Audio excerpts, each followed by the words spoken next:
I'm sorry about this, Miss Green. Can I perhaps sign one for you guys? Would you mind? Thanks. Who's he? Oh, that's just Gordon the Gopher's friend, Philip Sconesbury. Oh, great! Oh, Hi. great! Hello. Oh, could you get me Gordon's autograph, please? Oh, yeah, can you give him this? I made him in woodwork. Oh, sure. Okay. Do you like little soft, cuddly creatures, then? Yeah. Oh, that's good. Why? We've got Kisser for next. I think you should see a doctor. Nice, I love it.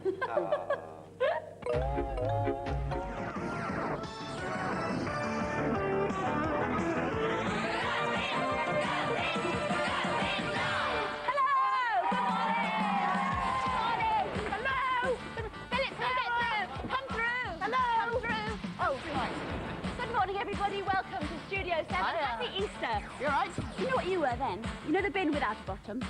Well, you were the head without a bottom. That's what you were. How can we win the doll, Head though? without a bottom. Well, I will tell you about how to win this in about a quarter of an hour. How do you fancy that? Yes? What's and also on the show, hello to our though? press conference as well. What's on the show? Oh, What's on the show? all right. This. You can find out what happened when we sent Jessica home out on the trail of the New Forest foxes. More growing pains advice from agony uncle Philip Hodson. At 10:15, Spider-Man and his amazing friends swing back into action against the forces of evil. Yes, we'll be going bananas at 10:45 with Bananarama singing I Want You Back live, nothing less, in the studio. Charlene in Neighbours and Chanteuse in real life. Soap star Kylie Minogue will be with us just after 11 o'clock this morning. Yeah, g'day, darling. How are you? I'm all right, thank you, Philip.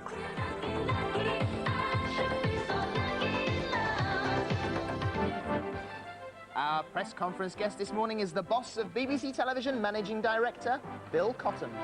Got your knee pads around, Philip. And we find out how you voted for as the BBC Young Entertainer of the Year. Who will it be? It's all so exciting. Who indeed? Now, I've heard this next video and song. Nigel says it's very good. Nigel says it's Yes, very Blue good. Ox Babes it's by. Yes, Oh, well, if he says- Nigel says it's very good, you can take it from him that this is going to be yes, a good meet track. Kevin and Ian and Yasmin and all the people in Blue Ox Babes. From the heart, I wholly applaud you. Caught you with my telephone, darling. You must think I'm only halfway smiling. Caught you with my telephone, darling.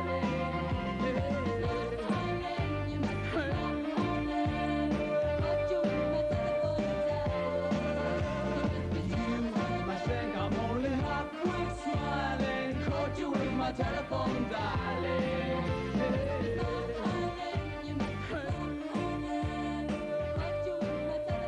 Very nice.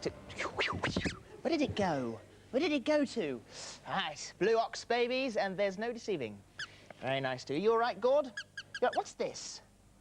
I'm with this idiot. I don't think it's very funny. Actually, I've got a picture of you here. So, oh, by the way, before we go any further, would you mind if I just did something for me for a moment? No, no, come on. Please, just a bit. What I wanted to say was thank you very much indeed for all the birthday cards. Now, that's the last time I should mention it. I won't mention it again. It was yesterday. Had a lovely day, but thank you very much indeed for all the birthday cards. Very nice. I won't mention it again now, OK? It's done. No, no, no. I'll mention it later. No, no, you mustn't. Yeah, I will. Oh, no. Now what's she got planned? Here is a picture for Gordon to put on his wall. He's watching Jaws and is getting very frightened. That's come from Karen Johnson, who lives in Rushton in Northampton. There he is, lying in front of his telly. Da-dum, da-dum, bum, bum, bum, bum, bum. And also, do you remember last week we had problems with our telephone? Well, we always have problems with our telephones, but you didn't have one. And the week before, you didn't have one either. Well, our sound chap upstairs is called Alan Stokes, and his dad, Len, spent the whole week down in the potting shed at the bottom of the garden, and he's made this, look. A little tiny weeny phone. Look at that little phone and the numbers and everything and an aerial. So, Gordon, you do now have your very own phone. And it is, of course, a portable phone, should you ever want to go on your holidays. Because I have here... Hang on, it's ringing. Hello? Yes? Yes? Yes? OK, thank you. Bye-bye. It was your bank manager. Yeah. Says you're in trouble. Right, We should rehearse these things. Please, would you give Gordon the enclosed passport, suitcase and complimentary air tickets? I don't think he possesses these vital objects. Love from Amber McLean, who's 11 and a half.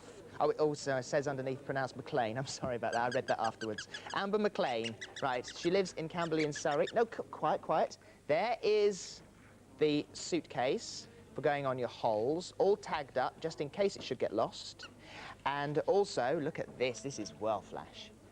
A Gordon the Gopher passport. And by coincidence, your passport number just happens to be the telephone number of Going Live. That's quite good, isn't it, actually? Let's open it up inside.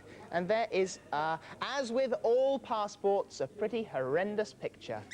Everyone who's got a passport will know that no matter how good you look when you sit in those little photo booths, the picture that finally comes out bears no resemblance to you whatsoever. No, very good. Thank you very much indeed for that, Amber. Now then, where's that doll gone? Where's the doll gone? It's disappeared. Here it comes. Watch this. There we are. What's the matter? What's the matter with this? It's not working. Can't we? It's broken, apparently. This is broken, but it looks all right to me. I don't know what they're going on about. Don't worry about it. Anyway, this here, this doll, if you would like to know how to win this doll, here it is, then all you have to... looks great. All you have to do is stay tuned to Going Live and you could be the proud owner of one of these. Right. Where's Trevor and Simon? Trevor! Simon! Oh, we're on the way. There they come. Wait, look at this. Oh, no. Oh, I can't ride this old bike. Ah, that's because I've got a very good bike. Oh. Right. Well, I wish I had your bike. Oh. Here we are. Right, now, for any of you who ride bikes, keep watching because we've got some news of a competition that's connected with some news of a development in cycle safety. OK, right, so here you see Simon and myself in an ordinary street. In a studio. Yeah, OK, right, well, we're going to pretend it's an ordinary street. Why?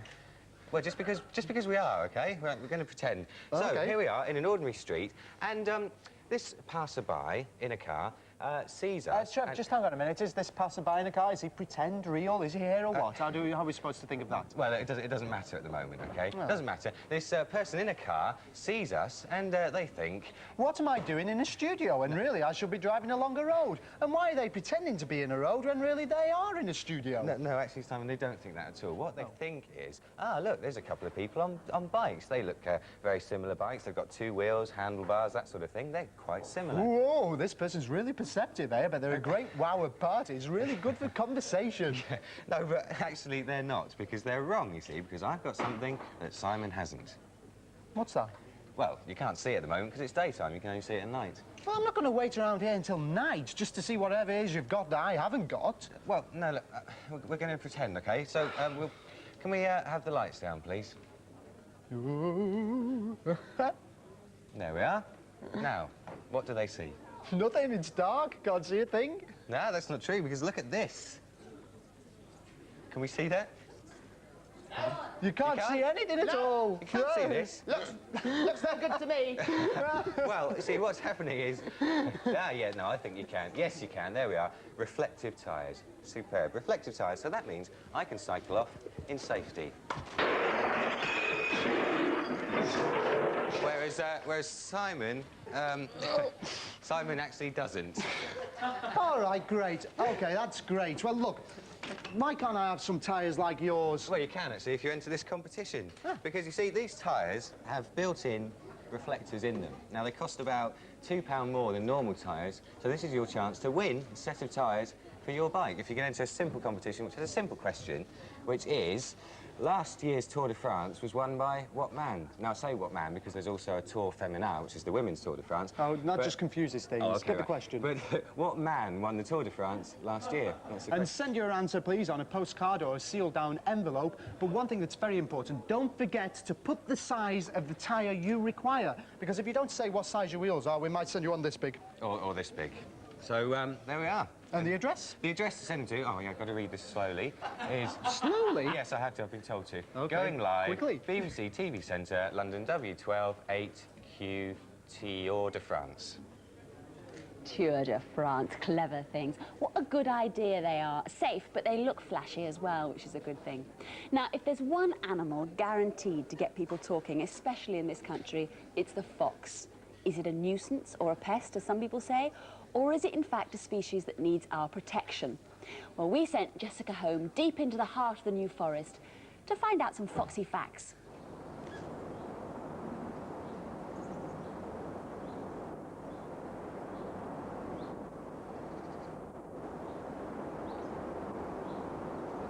Believe me, it's not easy to get close to these fantastic animals. My search for foxes took me into the heart of the New Forest, where I met a man who's dedicated his life to filming wild animals. Eric Ashby and his wife Eileen now have 5 foxes living in their back garden, and Eric first explained how this came about. It came about by accident, really. A forest keeper had a little cub that had been following a horse rider, and it was obviously starving, and this keeper had him. And then when he was about 8 or 10 weeks old, the keeper wanted to go away for a holiday. Oh dear, so what was he going to do with the fox? So we had him, and we had him in the living room here. And we were told, just put newspapers in 1 or 2 corners of the room, and 95% of the time he'd use those newspapers. This is a wild animal. So clean. Really? And we were absolutely delighted with him because he'd be playful and no trouble at all, except, of course, when he got a bit older. He did start to try to tear up the lino on the floor. So you wouldn't recommend people keeping foxes as pets? No, not at all. Eric, you obviously care an awful lot about your foxes, to spend so much time with them and all the space that you've devoted to them too. Do you find everybody feels the same way? Well, a certain number of people are anti-fox, which of course is not scientifically correct.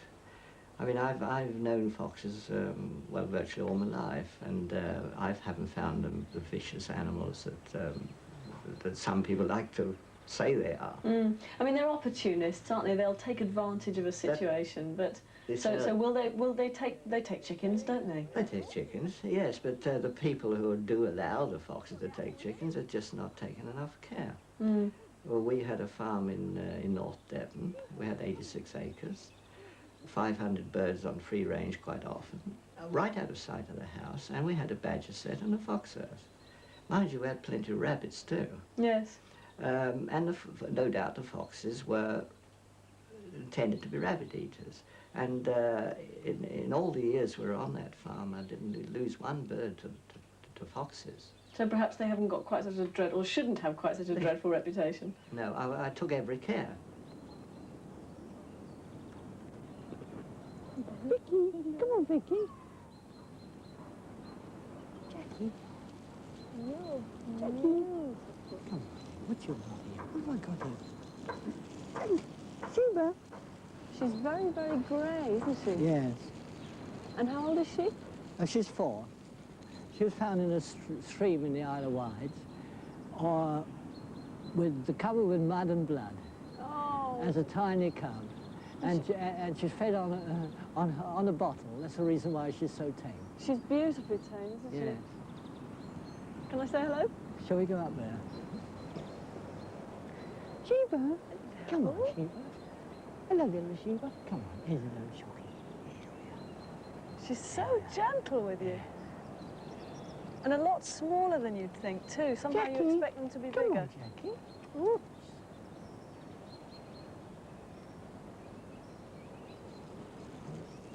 Jackie here was unearthed by a bulldozer. Yes. The vixen was killed, but as he was 3 or 4 weeks old, he's not so tame as the others, because you've got to feed him on a So bottle. when they're very, very tiny, then Yes. they become more Yes. tame. And who's this? This one is Vicky.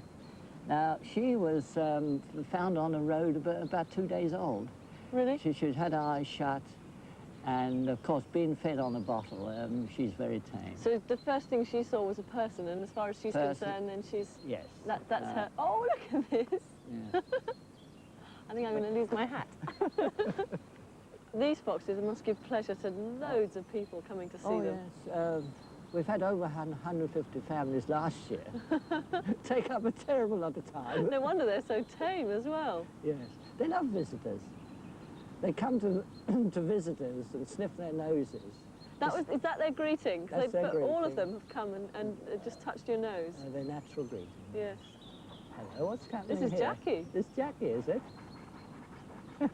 Now, he's not very tame, as I said, but I can't stroke him, but he'll come to the hand. To think they hunt these animals I know. and dig them out and poison them, and for no reason at all. Now, the Forestry Commission in the New Forest, they say that the fox doesn't need controlling. It doesn't Well, do any no, harm. because it'll control, its natural Yes. populations will control themselves. And yet to hunt them and dig them out when they run to ground is absolutely disgraceful. The New Forest should be a nature reserve. Yes. It shouldn't be treated like this.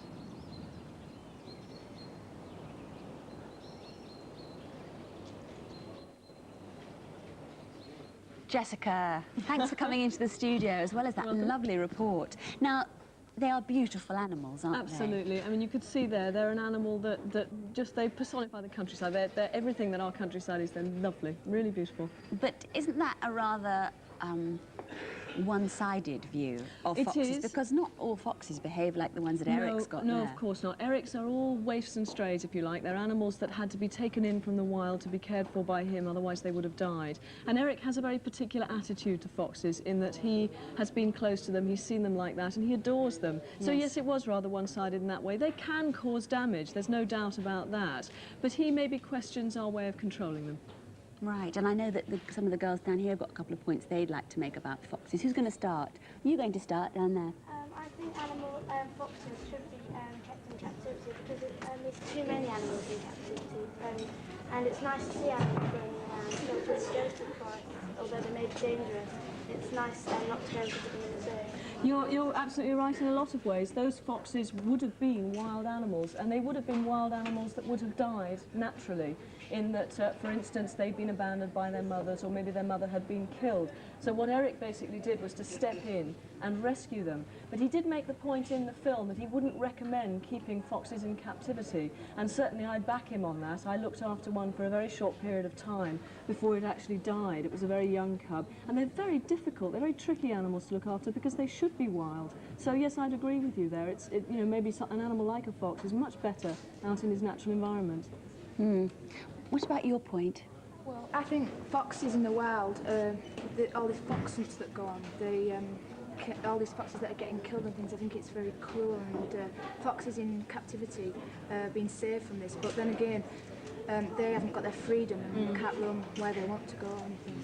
So what would you say, what would you prefer, to see them free and being hunted, or to see them being looked after under very controlled conditions? What would you prefer? Well, I think maybe they're looked after because it saves them from being hunted. How do you feel about the whole fox hunting thing, Jessica? It's an extremely difficult question, and it's a very difficult point that you've raised, because in the countryside, a lot of us who spend maybe not all of our times living in the countryside, we don't understand the conflicts that occur out there. And there are occasions when foxes do cause damage. An individual fox will learn to get into a chicken pen or something, and it can cause damage. And there you have, as it were, a conflict of interest. The farmer wants to raise his chickens, the fox wants to eat them, and one or other of them will win. But I don't think that's any need for a sort of wholesale slaughter, and I don't think one should think of it like that.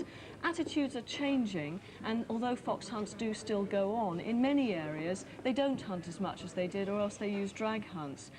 And I think everyone's entitled to their opinion. It's a very, very tricky one, and not something that we could answer in a sort of 2-minute debate, as it were. But I agree, you've got a point there, that there are certain aspects of it that are very ugly, particularly to those of us who maybe don't understand it fully. Have we got time for one more quick point? Has anyone got another point they'd like to make? Do you think with foxes that it's sort of a losing battle, because if you keep them out in the wild they get hunted or killed, but if you take them in captivity they lose the freedom? It's not a losing battle because very, very few of them are killed by huntsmen. Foxes are incredibly successful animals, and they're an animal that's learned to take advantage of us. We now have urban foxes, foxes that live in towns and cities very successfully. So foxes aren't being slaughtered en masse in the countryside. They really aren't. Hunts are very unsuccessful. They manage to take a tiny proportion of the wild foxes out there. So I certainly think you shouldn't look on captivity as an alternative to being killed. Most of them in the wild live an extremely happy life that we don't see anything of. People like Eric do, because they spend a lot of time making sure that they do. Eric's got it right, really, hasn't he? He He's got certainly that, has. that very He certainly balanced has. attitude towards how we control the foxes. Jessica, thank you very much for the moment. That's all we've got time for. We'll be seeing you later on in the programme, I know. And thanks for those points, girls. Very good. Now, if Philip has actually managed to mend the monitor behind him, we could be getting some treasure hunt. I think he has. Clever chap. I've been out there with my screwdriver, Well done, fiddling mate, well around done. behind it. I've sorted it all out. Before we do the treasure hunt, before we have a go at that, Gordon is already on his phone now. Right, everything okay? You've got the lines sorted out? Good. I'm going to sort this competition out now. It's given you long enough to get yourself a pen and a piece of paper. Are you ready? The question, what is the name of the dog in play school? What is the name of the dog in play school? Of course, he's been made redundant now. He's apparently joining Spot the Dog in a new management agency, but there we are. What is the name of the dog in play school? To win this, answers on a postcard to Going Live, BBC Television, London, W12, 8QT. And there he is there. I'm just moving him over to one side because you can't see it because he's got a white thing on, but you're following me. There we go. Now then, you want to know what last week's competition winner is in here? You want to know what it's all about? We were, of course, giving away two things. We gave away this little doll here and this little car here. We said, which one would you like? Thank you, Sarah. Hello, everybody. Why has it got Kissifer on it? Oh, I suppose it's because it was after Kissifer. Right. OK. And we asked the question, what was the registration number of Lady Penelope's car? It was Fab1. FAB1. That's Louise Moss, who is in Cheddleton in Staffordshire. Now, Louise, you have won the doll. But because we're incredibly generous and not at all chauvinistic, you've also won the car as well, to either keep for yourself or give to your brother or do with it what you please. So there we are. Well done. Now then, treasure hunt time. Let's see if we can give some more prizes away. So busy. OK. Who's on line one? Hello? Hello, who's that? Nicholas. Nicholas. Good morning, Nicholas, and I'm hoping you're going to be lucky this morning. What number would you like? 11, please. Number 11, OK. Let's get it ticking away. I'm getting good at those noises. How are we doing? Oh, dear. That's not very good at all. Who's that? Anita. Fluella Benjamin. Yeah, you just got in time. Fluella Benjamin, there's a mug in the post to you. Well done, Nicholas. Line 2. Will you say hello to my cousins, please? What are they called? Peter and Michael. Hi, Peter and Malcolm. Bye, Nicholas. Right, have a nice Saturday. Who's on line 2? Nikki Jones. Nikki, hi.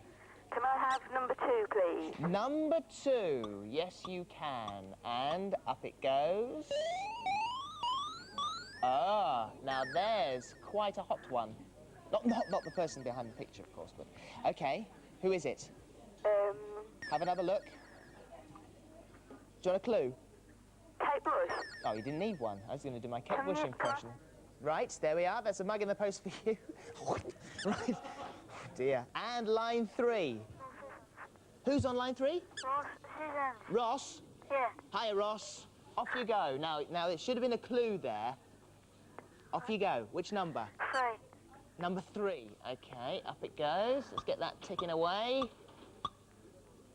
Up, up, up, up, up, up. Oh, no. Who's that? That's an easy one. Yeah, no problem. There's a mug in the post to you as well. And let's take another one. Line 4. Hello? Hi. Now, we're getting pretty close now. I can sense it. I can feel it in my bones. What's your name? Genevieve. Genevieve. Hi. What number? 1.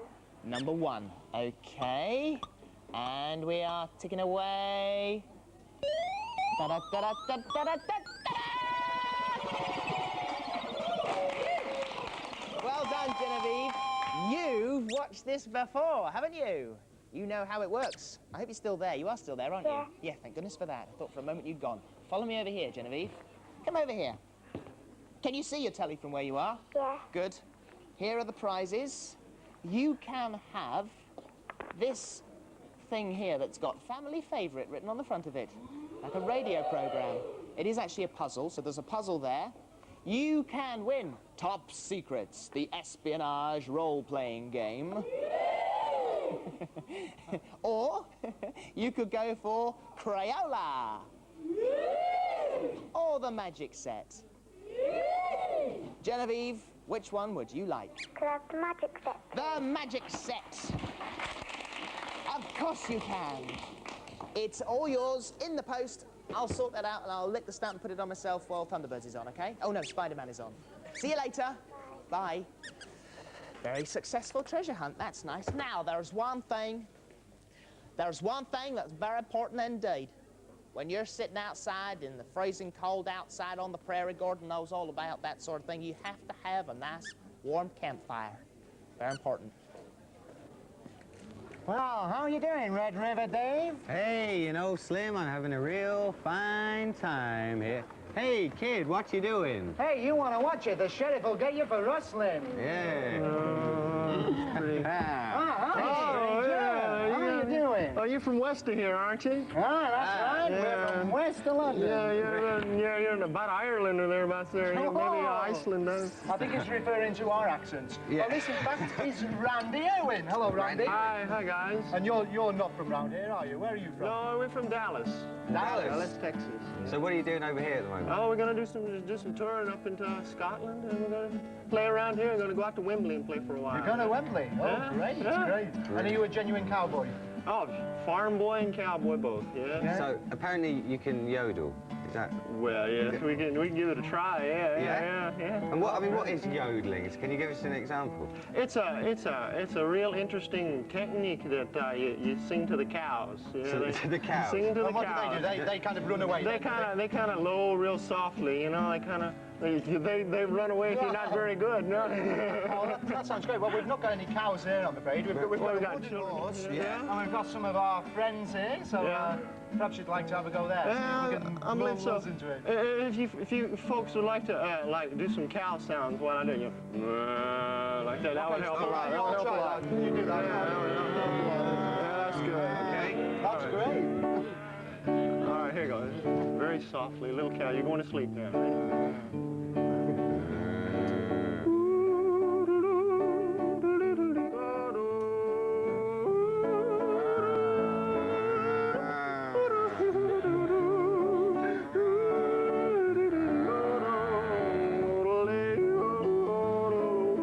It's very good. Prowling, coyotes howling, way out where the doggies bark. Spurs are jingling, cowboy is singing his lonesome cattle call.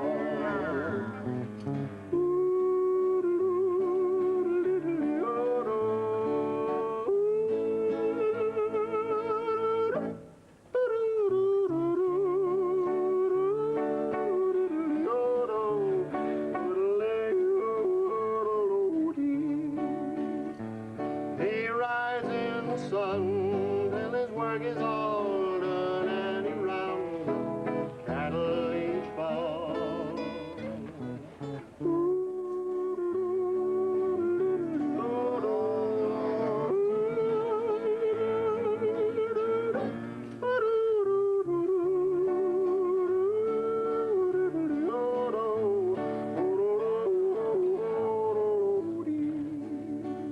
And he's rounding berries and riding prairie, sings with an old western drawl.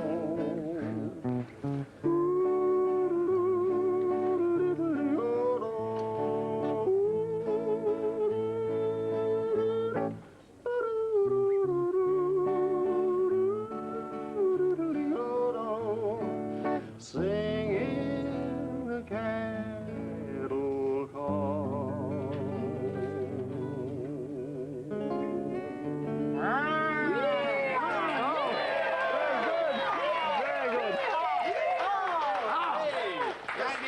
The sweetest voice this side of Albuquerque. Wow, fantastic. Thank you. Wow, gee, say, can you do some rope tricks? I think I will. Hey. Let's see some rope tricks. That's the best part. Tricks. Hold on. We'll just move back a bit here. Let's move these cows out of the way. Hey, let's hide behind find us here, Cactus? This is the best part right here. Ah. All right. Watch out. I don't want to hit you. Ready? Back. Ready? It doesn't hurt anyway.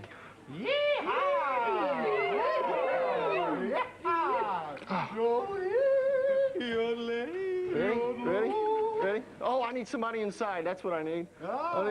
Come here. I knew you wanted to. Come on, now, move a little forward. Move a little toward the campfire. This is the wide open space.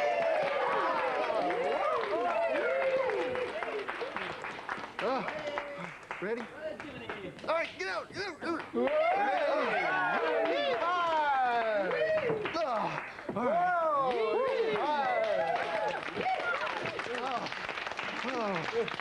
Well, thank you, Randy. Thank you for that. Gee, thank you, Thanks, Randy. fellas. Thank you. That was great. That was That's really the good. greatest bit of rope drilling I've ever seen.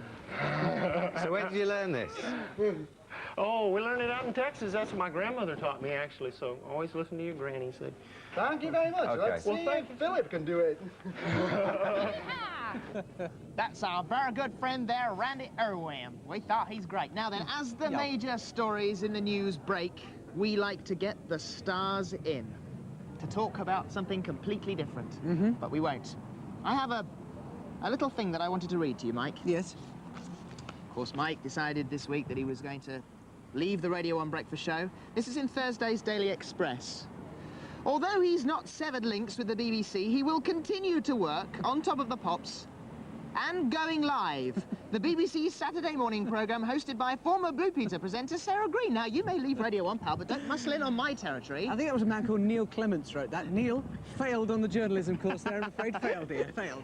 Why did you decide to pack it all in? You have to take decisions all the time when you're sort of self-employed. And I'd done 2 years in the breakfast show. I really do enjoy it, and I'm actually going to miss it a lot. But I do want to move on and do other things. And doing the breakfast show meant being up at 5 o'clock every morning. It also meant being in London 5 days a week. And that was restricting me from doing other things. And I have turned down a lot of work in the past couple of years because of that. So I just took the decision that I couldn't. They asked me to sign for another year, and I just said, look, I really want to have a go at a few other things, and I don't think I can carry on doing it. It's a heck of a change to your life. I've been getting up early now for years because I was on breakfast time, and I was on commercial radio breakfast show before that, and I'm going to miss it tremendously. I know the first morning that I'm not there, I'm going to miss it tremendously. But you've got to move on. Who's going to get it then? Who's going to do it? There's speculation rife now. Who's going to get the breakfast show then? I think Jonathan King is probably the favourite at the moment. Jonathan King? Yes. Right, fair enough. Now, another one of your interests, your major interests, is motor racing, and you're actually very good at it, aren't you? Well, I'm averagely good at it. I'm not as good as Nigel Mansell, but there again, I haven't got a moustache. Neither has he now. He's just shaved his off. Last week, you came second at, where was it, Silverstone? Yeah, we were racing at Silverstone. It's the British Saloon Car Championship. It's my first professional season, having done amateur stuff for several years. The two-car team, and we're trying to win the championship by consistently winning our class, which is the B class. There's an A class, which is slightly bigger cars. We can compete with them, but we want to win our own class. And we came first and second at Silverstone last weekend. Yesterday, we were at Alton Park, and my teammate managed to win his class despite the fact he wrote off his car in a most enormous accident. It's a terribly expensive old game, this motor racing, isn't it? He's all right, I should say. He's okay. And also, the importance of speed. Yeah. Speed is terribly important when you're looking after your car, isn't it? When you're going around, you've got to change the wheels and all that Yes, sort of thing. pit stops are all important, and having a professional team behind you in this particular league of racing is very important. You're talking of Formula 1 style pit stops. We're doing an endurance race in a few weeks' time where we're going to have to do some very quick pit stops, so we've got the guys here this morning to do that. Okay. Before that, I want to offer a prize. Yeah. Because we need some extra people to come along to some race meetings. Yeah. So, we've got a prize here of a day out for a family. Oh, right. At one of our big races this year. Chauffeur-driven limousine to pick you up and all the business, bring you along to the race meeting. The question is this. Last year, Nigel Mansell, we all know, didn't get the World Championship for Britain. Right. But we do have a Formula 1 World Champion who is British at the moment. What is his name? Okay. Do you want to repeat it? Yeah. Last year, Nigel Mansell didn't win the Formula 1 World Championship, but we do have a British Formula 1 World Champion at the moment. He won a World Championship in Formula 1 last year. What is his name? Super. And the prize is a day out? Complete day out with the team, see us race, watch our pit crew at work, as you're going to see in a moment. If they don't do this in less than 15 seconds, they're all fired. Well, you've got to run down there now to your car, because we're going to go through a whole pit stop here and see how fast they can do it. We've got people, marshals, timekeepers, all that sort of business. So you go down the bottom. And these guys have not slept. They've not been to bed before midnight for 2 weeks getting ready for this season. Okay, you've got to run. You've got to run. Here's Mike in action. He is in the white BMW. There he is, behind, coming down to the straight. Oh, he's completely disappeared, but there he is again, on the outside. It's Mike coming round. Of course, there's nothing can stop him now. The race is his. Oh, he's spun off. A little bit of Mike Smith in action. And here he comes now to do this unbelievable wheel change. Right, now you know how to do the stopwatches. As soon as the wheels stop, you're off. Right. Okay, here he comes. That's stopwatches. It's electronic, Jackson, unbelievable. A complete wheel change. Of course, Mike then has to disappear back onto the was going back onto the track. We time from the moment the wheel stops to the moment the wheel starts. Everybody's ready, and he's out! Good heavens above! Okay, now we had 2 timers here. Both got exactly the same. 21.5 seconds. That is incredible. If only my garage could do that. Fantastic. Thank you very much indeed. Right, put that back down again. Oh, Mike is going to be on the video vote just a little bit later on, so if you would like to have a go yourself at looking at some videos, have a bit of practice with Jermaine Stewart.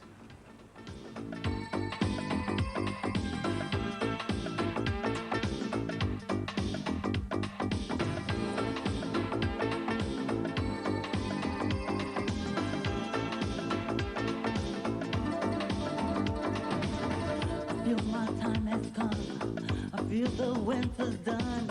I see the brighter sun of the summer days. And in your face I see someone who holds the key to everything I need. To hope is my desire.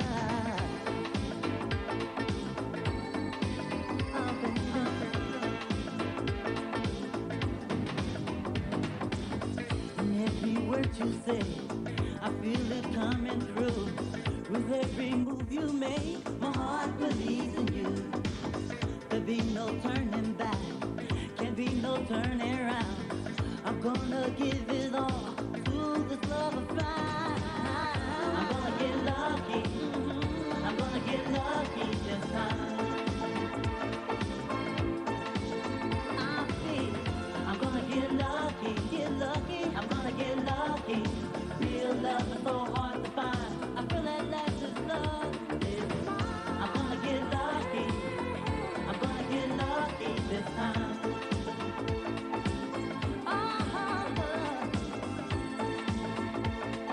Yeah. With every kiss you give, I'm sure this love will end. I feel my heart will be safe forevermore. Sometimes I've been so wrong. I've had to pay the price, the tears of loneliness before the sacrifice. I'm gonna get lucky, so lucky. I'm gonna get lucky this time. I'm gonna get lucky, I'm gonna get lucky. Real love is so hard to find. I feel that last is love. It's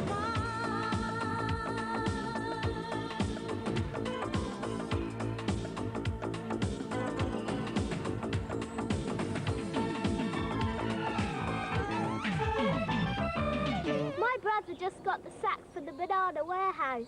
Why? Because he kept throwing the cookie crumbs away. How do dolphins apologise? They say they don't do it on purpose. What happened to the cat who ate a ball of wool? I don't know. She had mittens.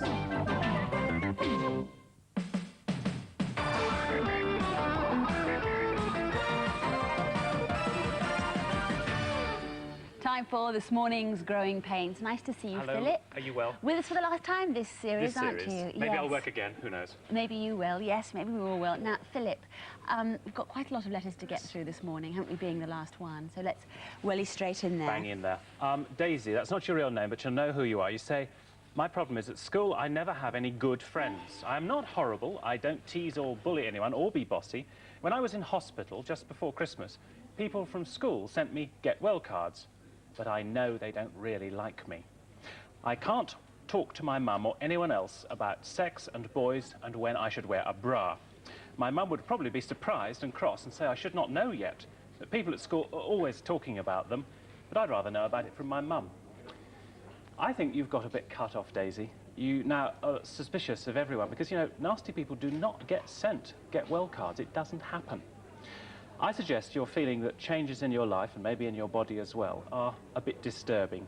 And maybe your mum is not really aware of this. I think you've got to give her a chance, you know. She's probably not the old ratbag you think she is. She doesn't know. So you have to open her eyes a bit by discussing your need to grow up, rather more than she is aware that you have done. I think you'd also have a look at the Growing Pains book, because there are 2 chapters that can help you. The first is the one on periods and when they start, and the second is a whole section on making friends and keeping them. So if you want to have a look at that, please do. Now, Sarah, we've got one of the saddest letters that I've ever seen. This has come into us, and I think we should say to Tricia, again, we've protected your identity, this. You've written, I'm a 13-year-old girl. I've got terminal cancer. I've been in and out of hospital since I was 9. I go to school occasionally when I'm well. Trouble is, my classmates talk at me as if I'm a freak, especially the other girls. Most of the time, you say I'm in a lot of pain, and when I lay in bed, I think to myself, why won't the doctors let me die? What's the point of keeping me alive when I know I'm going to have to die soon? And I feel so depressed. Most of my days are now spent crying. When my mother's friend knew how low I was feeling, all she could say was that there are other children who are in the same boat as me, but they're not wishing they were dead. In other words, I should pull myself together. But why has this happened to me? Why am I being punished? Why couldn't it have happened to someone else who's done evil in this world? I'm so angry with God when I see my father's face when he knows that I'm in pain. The tears pour down it. Why should God make him suffer as well? I have a friend from school, John, who is precious to me. Wherever I am, he's always there. He visits me in hospital, he comes to my home, and he even brings me little gifts to cheer me up when I'm feeling down. But most of all, he listens to what I've got to say, which is the kindest thing anyone could do. And if ever there was a time when he needs me, I will repay all his kindness. I love that boy. I'm glad you can share that, and I'm glad you're able to sort of put it down, because it must be, I think, impossible to bear what is happening to you. And there's no obvious sense to it. You can't deserve this sort of illness, you know. It's not as if you've been chosen and you're bad and you're wicked. I don't think anybody chose you, nobody at all. And the worst of it, apart from that pain, is really having to live your life so much more quickly. We've all got to face dying. It's something we can't avoid. But most of us get much more time to adjust to it and prepare for it. I think 2 things. You've got only one real advantage in the situation, which is that you are able to say things, perhaps without worrying about how other people think. If you can just get it out. You tell your dad, bless him, what a great guy he is, and you tell John how much you love him. And we all here send you a big hug, and we hope that you can cope. Yes, we do. Thank heavens for John, eh? I think John is a brick, and if you're watching, John, good on you. What is it, though, that... Well, I say what is it that makes people treat her as though she's a freak? I suppose it's a sort of fear, isn't it? Well, when you're with... I mean, I spend quite a lot of time with people who are ill and some who are dying. And when you are with somebody like that, your first reaction is, I don't want to feel what they're going to make me feel. And so you try to put a barrier up. You try to keep it away. You try to protect yourself. And these are natural feelings, but obviously it's often quite destructive to the people who are either having to face up to something that they can't avoid or who are grieving. Because particularly when somebody is grieving, the best thing to say is not, gosh, aren't you going to snap out of it yet? You know, you say, I can see you're very sad, and without any judgment.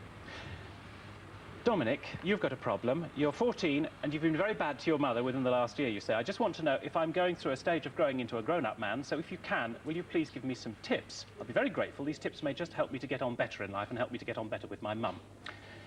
Well, again, I don't suppose your mum has recently turned into a monster. I suppose you're trying to get more space, more freedom, more control over your life, but your behaviour isn't really working. Just try to remember this. Plan it. P-L-A-N-I-T. When somebody criticises you, has a go at you, pause.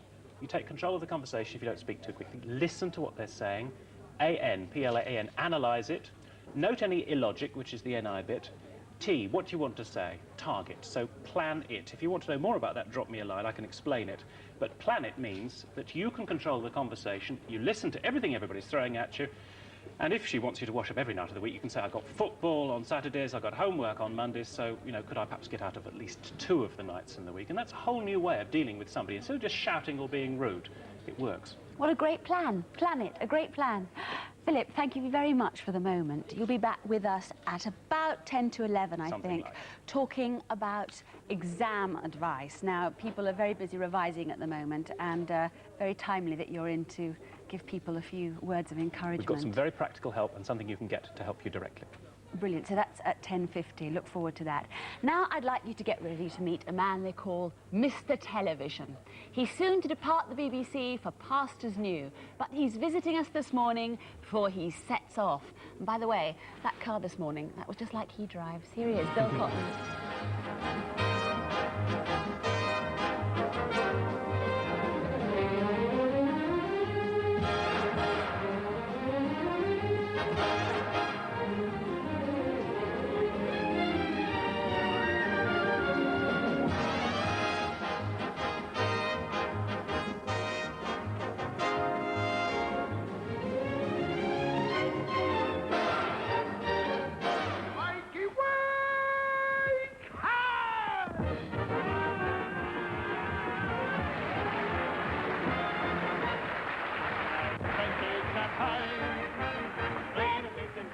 They thought of you and me. Nice day invented champagne. They absolutely knew that all we want to do. You always used to say to me, in life you need 3 things. You need to know roughly what you're doing, you need to work very hard at it, and you need a lot of luck.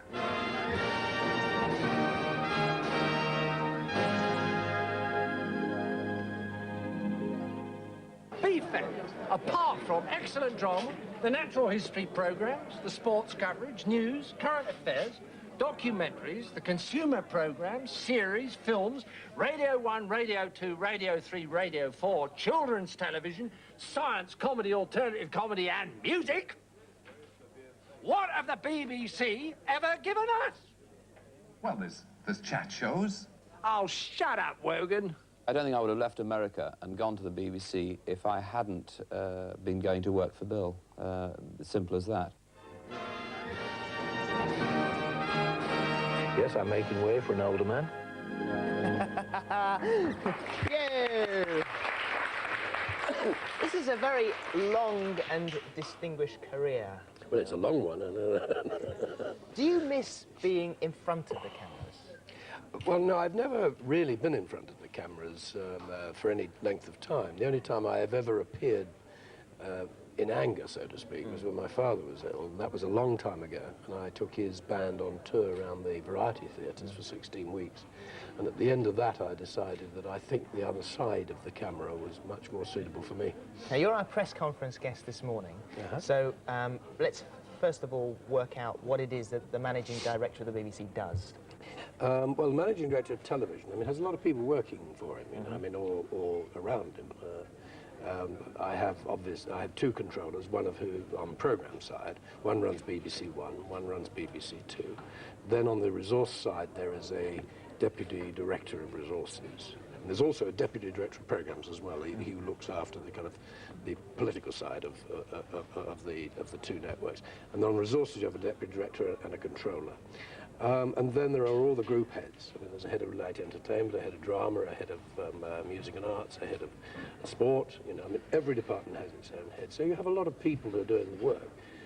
The managing director is really somebody who needs to set the policy of the 2 networks in conjunction with the network controllers. So is your word done then? Is your word done? If you say, I want this, is it done? No, that's a basis for discussion. Okay, fair enough. So, we've established then in that case that you can, with a lot of discussion, as you say, make decisions. Yes, so you are a decision maker. Yes, you have to make decisions, and you also have to take the responsibility for decisions made by an awful lot of people. Okay, good. Nice to establish that. So if you would like to set a question to Bill Cotton, Managing Director of BBC Television, he is our press conference guest. You can phone on 01 811 8055 and put any question you like to him about the workings of the BBC and maybe some decisions that you've heard about or whatever. So that's the number to ring if you would like to be involved in the press conference. So Sarah said you were moving on to pastures new. I mean, you say you're retiring from the BBC, but you are in actual fact still continuing in the business. Oh, yes, indeed. Yeah, because I mean, you won't make it seem that you're going to grow your roses in your garden and that's the end of it. You will still be involved in the business. Yes, indeed. Yes. Okay, fine. Super. So there we are. If you would like to get involved in the press conference, that's the telephone number. First of all, how would you like to get involved in a little bit of Spider-Man? Yeah, for that, here it is. Wowee! Next week, Thundercats. Woo! But later on this morning, Kylie Minogue. Oh, yeah, right. Keep yourself under control, Gordon. Okay. Keep yourself under control. Shall we? Philip Schofield, you are such a lucky chap. Why? Mind you, you deserve it. I have to say, you deserve it. Well, all the lovely birthday cards you got and everything, and there's one here that I felt we should show. It's from Rachel. It's designed and embroidered for Philip Schofield for his birthday, April the 1st. I shall turn it round to 3 now. Here we are.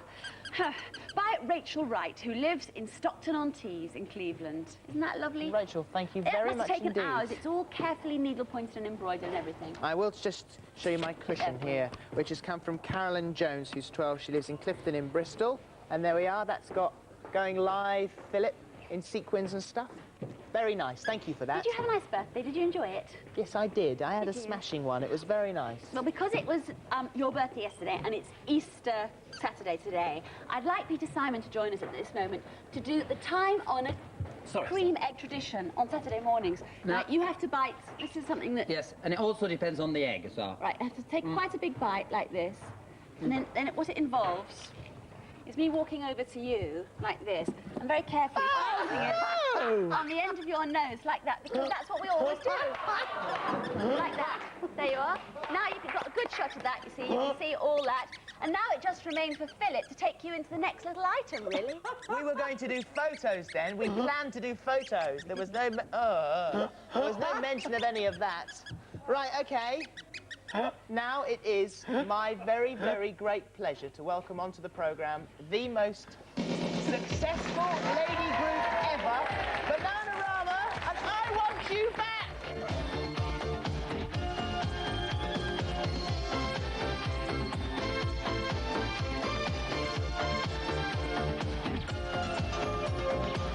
The room has suddenly grown cold and outside in the street it's raining. You packed your bags, said goodbye. You took my heart without explaining. How could you go? How could you go?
you.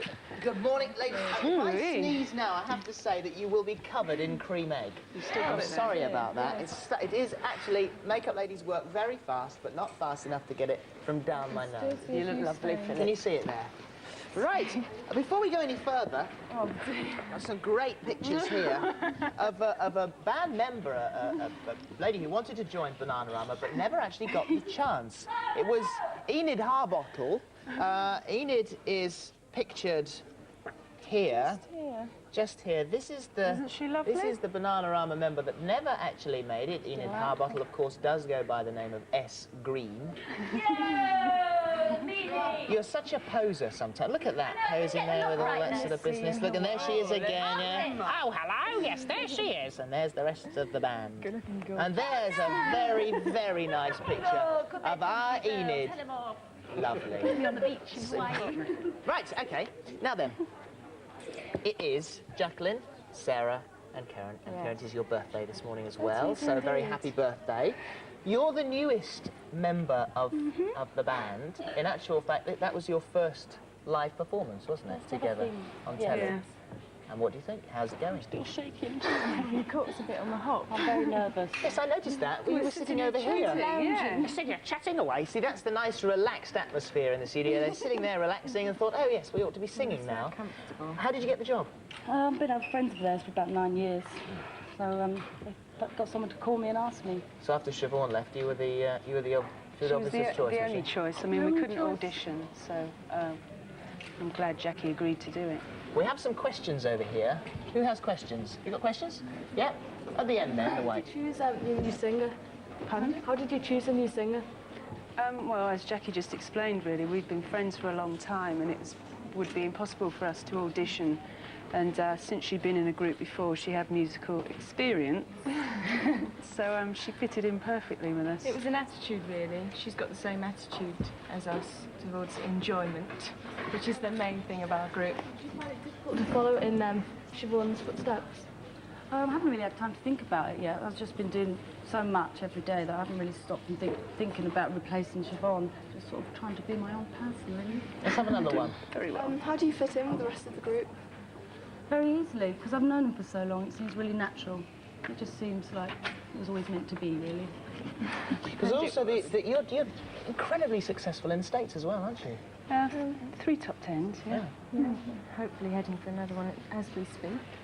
Going to the top of the charts over there. So what about the States then, Jacqueline? Another sort of exciting. Because what band were you in before? A band called the Shillelagh Sisters, which is a girl band as well. Right. So that was about 3 years ago, and. But not massive commercial not really chart success. Successful, no. No. Oh no. So Very minor. Are you looking forward to doing the world, or by now are you all fed up with the interviews and the American chat shows? Well, we actually didn't travel much last year because Siobhan wasn't really available, and so we're really looking forward to getting back. We're doing a large tour of the Far East in the summer, which we're really looking forward to. And Lucrative. A lucrative. Has been struck. A lucrative tour of the Far East. Eh? Get a dosh in there then. But that should get us into practice so we can do some real touring around England, maybe, with a bit of luck later on. But it's very nice to welcome you onto the programme, welcome you into it all on Going Live. Thank you too. I hope it is everything you want it to be. I think it will be. Will one of you come on the video vote a little bit later on? Yes, Sarah's I think it's me. for that. You're coming on? Yes. Terrific. All right, well, that's with Sarah. So the 2 Sarahs will be on the video vote a little bit later on.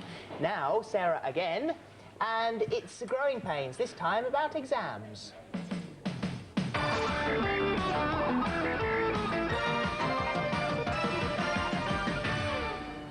Yes, welcome back, Philip. In for round 2 now, Round 2, aren't you? heads down. We're talking about exams amongst other things, Amongst other aren't things, we? but there's this from Gerard. Hello to you, Gerard. You say you've got lots of moles, M-O-L-E-S, and my friends, the few I have, make fun of them and call me names like, guess what, Adrian Mole. It's really upsetting me, and I'm becoming self-conscious of them. It's not as if you can use spot creams and they will go away. No, it's not. Have you got any moles? I haven't got a mole. It's got something that looks like a mole in between 2 of my toes, and people think it's dirt when I'm walking along the beach, which isn't very nice. Not always. No. And you've got a little beauty mark, haven't you, as well? Yes, a little sort of... It's on this side, a little thing here, but I find that doesn't really, I don't really even think about it, to be honest. And I've got one as well here on my neck, you see. You can't get rid of them, you can't do anything about them. They're absolutely normal skin markings, and so therefore we do have to live with them, Gerard. So tell yourself it's not shameful. And if someone teases you about them, he's pretty boring and pretty unimaginative. He's a bit thick, really. And I think if you made more friends anyway, it would help you cope with the problem. And as for teasing, Mrs. Nancy Chadwick of Twickenham, you write, "Dear Philip, I really hate to write this, but I must. You sound such a kind man and show such great sympathy to people that to be rude seems to be unjust. Where did you get that hairpiece from and why? When I last saw you on the box, I was shocked. Do think it through and give yourself permission to be your own, natural No, I'm sorry, self." Nancy. That is absolutely real. Both those hairs, I mean, All three. You may not like them. I count them in and I count them out in the morning. Exams. Miss Anonymous, you don't put your name because you're ashamed. You're 14 and you say, "I'm writing about my GCSEs. The pressure's great as we have coursework for all our subjects and there's so much to revise. All over the holidays, I feel unable to relax. I begin to get into a panic about it and feel really guilty because Mum gets on at me for leaving all my work to the last minute. What should I do?" Lots of problems. How to study is one art, how to revise is another one. We talk about revision. First of all, you've got to start the day properly, and that actually means eating breakfast. I don't care if you're trying to lose weight, I don't care if you think it's chic, fashionable, just to come down and have a cup of black coffee and a cigarette. Forget both. What you need is some protein, a proper breakfast, some fibre in your diet, so that you get levels of blood sugar gradually raised which stay high through the day. Otherwise, you're going to flake out. Doing exams, doing revision is an emergency time, really. You're going to call on all your resources.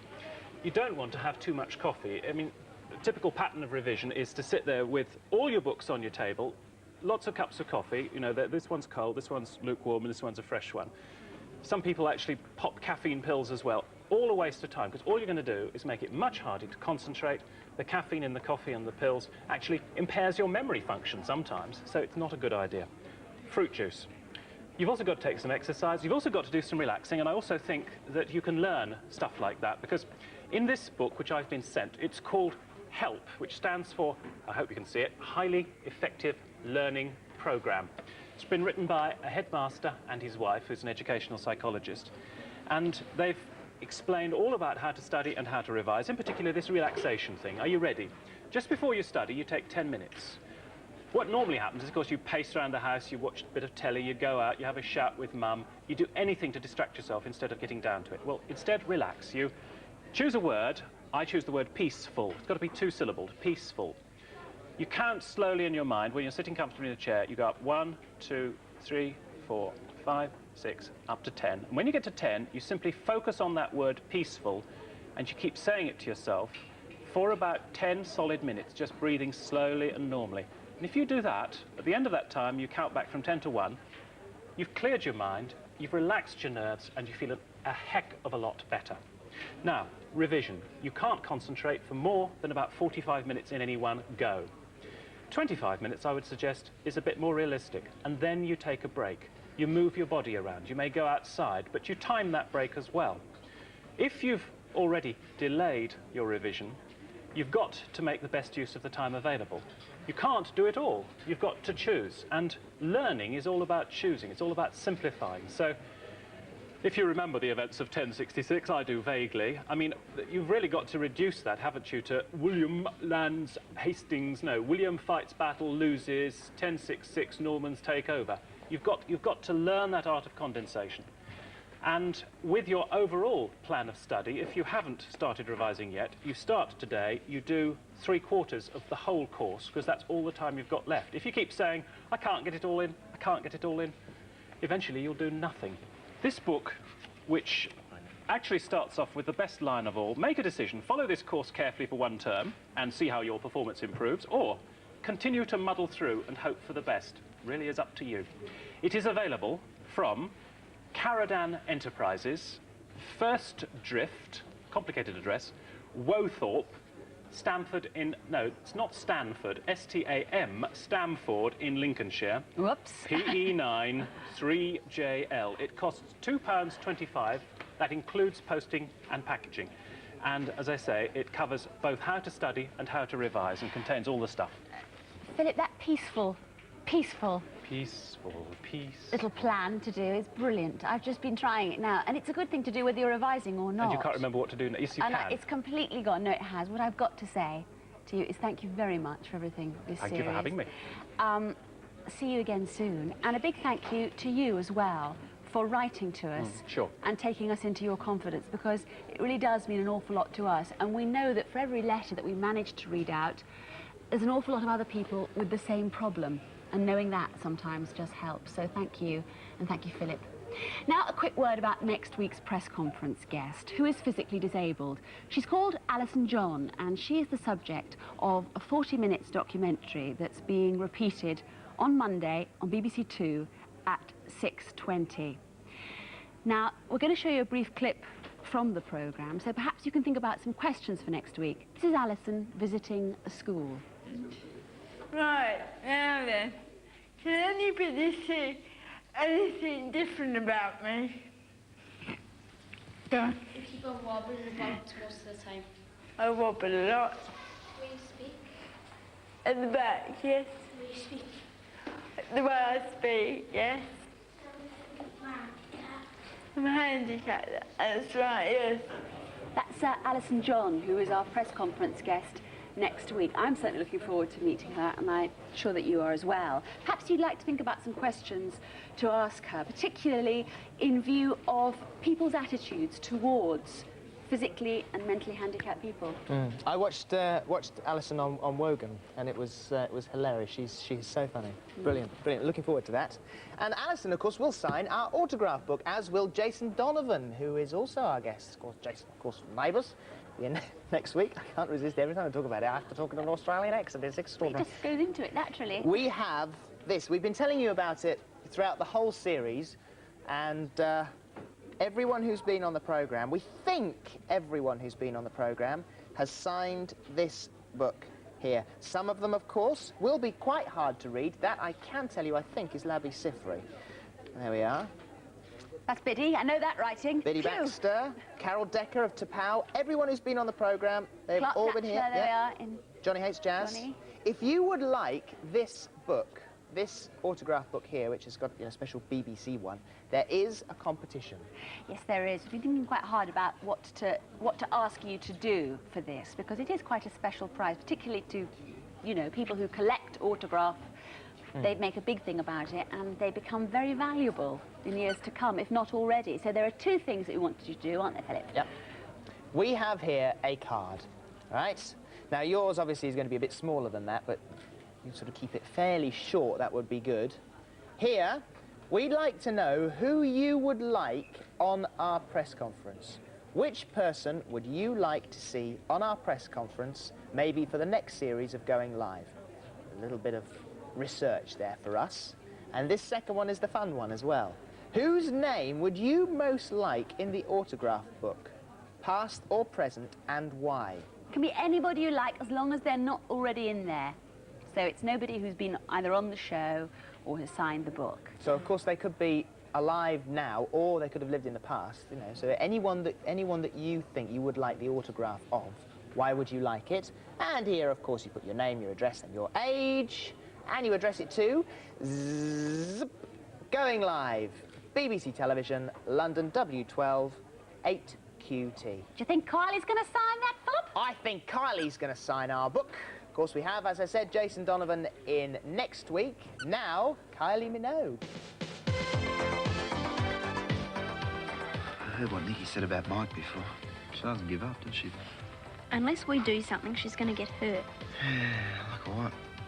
She needs someone to take her mind off Mike. We've just got to set her up with someone. Maybe we should leave it up to her to sort out herself. Oh, come on, we're her best friends. What about Warren Murphy? Oh, him? What's wrong with him? Well, everything. He's a jerk. I don't know. He's just not Nikki's style at all. Haven't you heard? Opposites attract, you know. They'd be good for each other. She'd quieten him down and he'd brighten her up. Well, it sounds a bit sus to me. Do no harm to try. I suppose not. Well, call him and see if he can come over. Now. Yeah, now. All right. But I still don't think it's such a great idea. I think things are going to work out nicely.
Alison. What's got into you? I mean it. I'm sick and tired of the way you use people, especially me. Next time you're in trouble, don't expect me to pick up the pieces. Scott? Another nail biter. Kylie, welcome to the programme. Thank you. It's a pleasure to have you on Going Live. It's a bit tricky to know where to start, whether we talk about the music first or we talk about the acting, because both are incredibly successful. Well, how about Neighbours?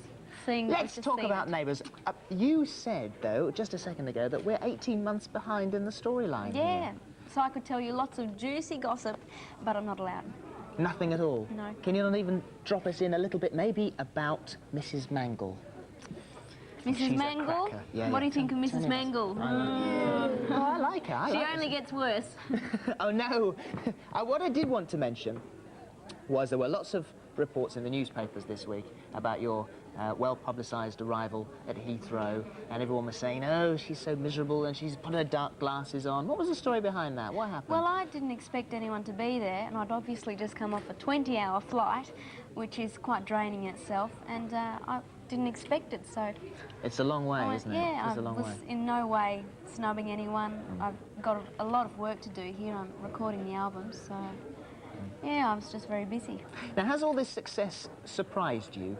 Yes. The success of Neighbours, I know, has surprised everybody over here, apart from its many fans, of which I'm sure you're all fans of Neighbours, I take it. Look at this. Everybody nods their head. This programme is so cred, it's unbelievable. So it surprised the people, I'm sure, at the BBC. It surprised all of us. Were you surprised by the success in Britain? Yeah, the show holds a lot more relevance in Australia because it's dealing with current issues, and say April Fool's Day would be on April Fool's Day in Australia, which it doesn't have that relevance here, but basically it's about families. Everyone has neighbours, doesn't matter where you live, you have a neighbour somewhere. And there's a lot of different characters. There's someone that everyone can relate to. OK, all right. Hopefully we've got some people on the phones here. If you'd like to pick yours up, let's have a see what we've got here. Line 1. Who's on line 1? Sarah Goodwood. Hi, Sarah. Your Hello. question to Kylie. Hello, Kylie. Hi. In your video, are the dresses yours or TV's? Oh, some of them are mine and some are TV's. Yeah? Yeah. Have you got Are you going out with Scott? Oh. Ooh. Well, Charlene's going out with Scott. I'm not going out with Jason, however. Now, that's been, once again, I mean, we can't... Sarah, we've got to push this a little bit further, haven't we? Because that's been in the papers as well. Yeah. Yeah, I mean, she's not going to get away with it that easily. It has, once again, been widely publicised that Kylie Minogue and Jason Donovan are an item. So what do you have to say about that, then? Has it ever been true? Well, have you ever gone out with him? No. You We went go on out holiday to with him. places. You went on holiday with him? Yes. Yeah. I've actually known Jason since I was 12. We did the first thing either of us ever did on television, which is a series called Skyways, which was a flop. Together, and I know the rumours have spread around here. Also, the rumours about me being anorexic, which are really old in Australia, have come over here. So England's going through the same. So we're 18 months behind on our gossip as well? Yes. Oh, dear. So it's not true? No. Right, yeah, we'll have a word with Scott next week when he comes in. Ha, ha, ha. Line 2. Who's on line 2? Hello, who's that? It's Elizabeth Mount. Elizabeth? Yeah. Hi. Off you go. Hello, Kylie. Hi, how are you? Would you like to be a car mechanic in real life? To do... A car mechanic. Would you like to... Well, I nearly blew my car up. I'm hopeless with cars. I'm one of those people that just puts the petrol in, never mind oil and water, just petrol. So I should know a bit more, but unfortunately I don't. OK. All right, thank you very much indeed for your call. Line 3, and who's on there? Damien Hunter. Damien, good morning. Off you go. Morning, Kylie. Hi. If you could relive any moment in your life, what would it be?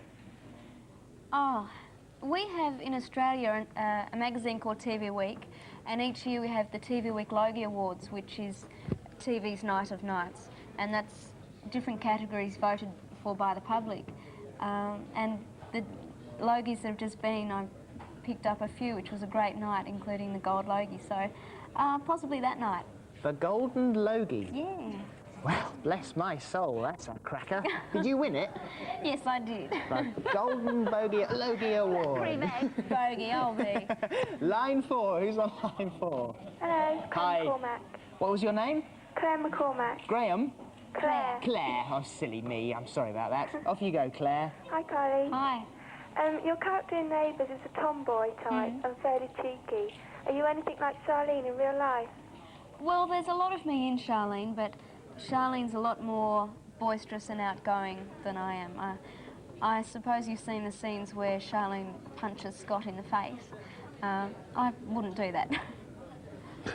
Okay, so not a particularly violent person. Unless I was extremely provoked. Yes, all right, fine. Next call. Line 5. Hello, it's Jeanette on Rhino. Hi, Jeanette. Off you go. What's Mrs. Mangle like in real life? Vivian Gray plays Mrs. Mangle, and she's actually a lovely person. She's very quiet. She's nothing like Mrs. Mangle, thank goodness. Do all the cast get on? Does everyone get on? Yeah, it's a large cast, and we get on really well, and everyone has their days where you might stay aside. Yeah. But we go out together after work and different things. Terrific. Okay. Line 6, we can sneak another quickie in. Who's on 6? Nicola Phillips. Hi, Nicola. Your question to Kylie. Hello, Kylie. Hi. What was your favourite subject at school? Oh, I'd have to say art and graphics, and also a subject called human development in society. Human development in society? Yeah. What do you do in that? What is it? Oh, you just learn about society and growing up physically and socially. Is it a bit like biology? No. No, nothing like biology. Well, I don't think we've got that one. No, I don't think we've got that one. Okay, thanks for your call. How much work do you have to put in to a programme? What's your schedule like in Australia? As a rule, we work a 5-day week. The earliest I can start is at 6:45 to be at the studio and work through till 7:15 at night, which is a long day. And then, of course, you have to go home and learn your lines for the next day or do promotions on the weekend, all sorts of different things. So it can be very tiring. How do you find time to get involved in music then? Well, I don't find much time. It's in my spare time, Right. whatever there is. It doesn't sound like you've got an awful lot. But whenever I can do it, I do. And you're over here doing an album at the moment? Yeah. Well, we wish you the best of luck for that. Thank you very much indeed for coming and taking some calls. Are you, what's this? Is this for me? No, it's just a screw. It's a screw fell off.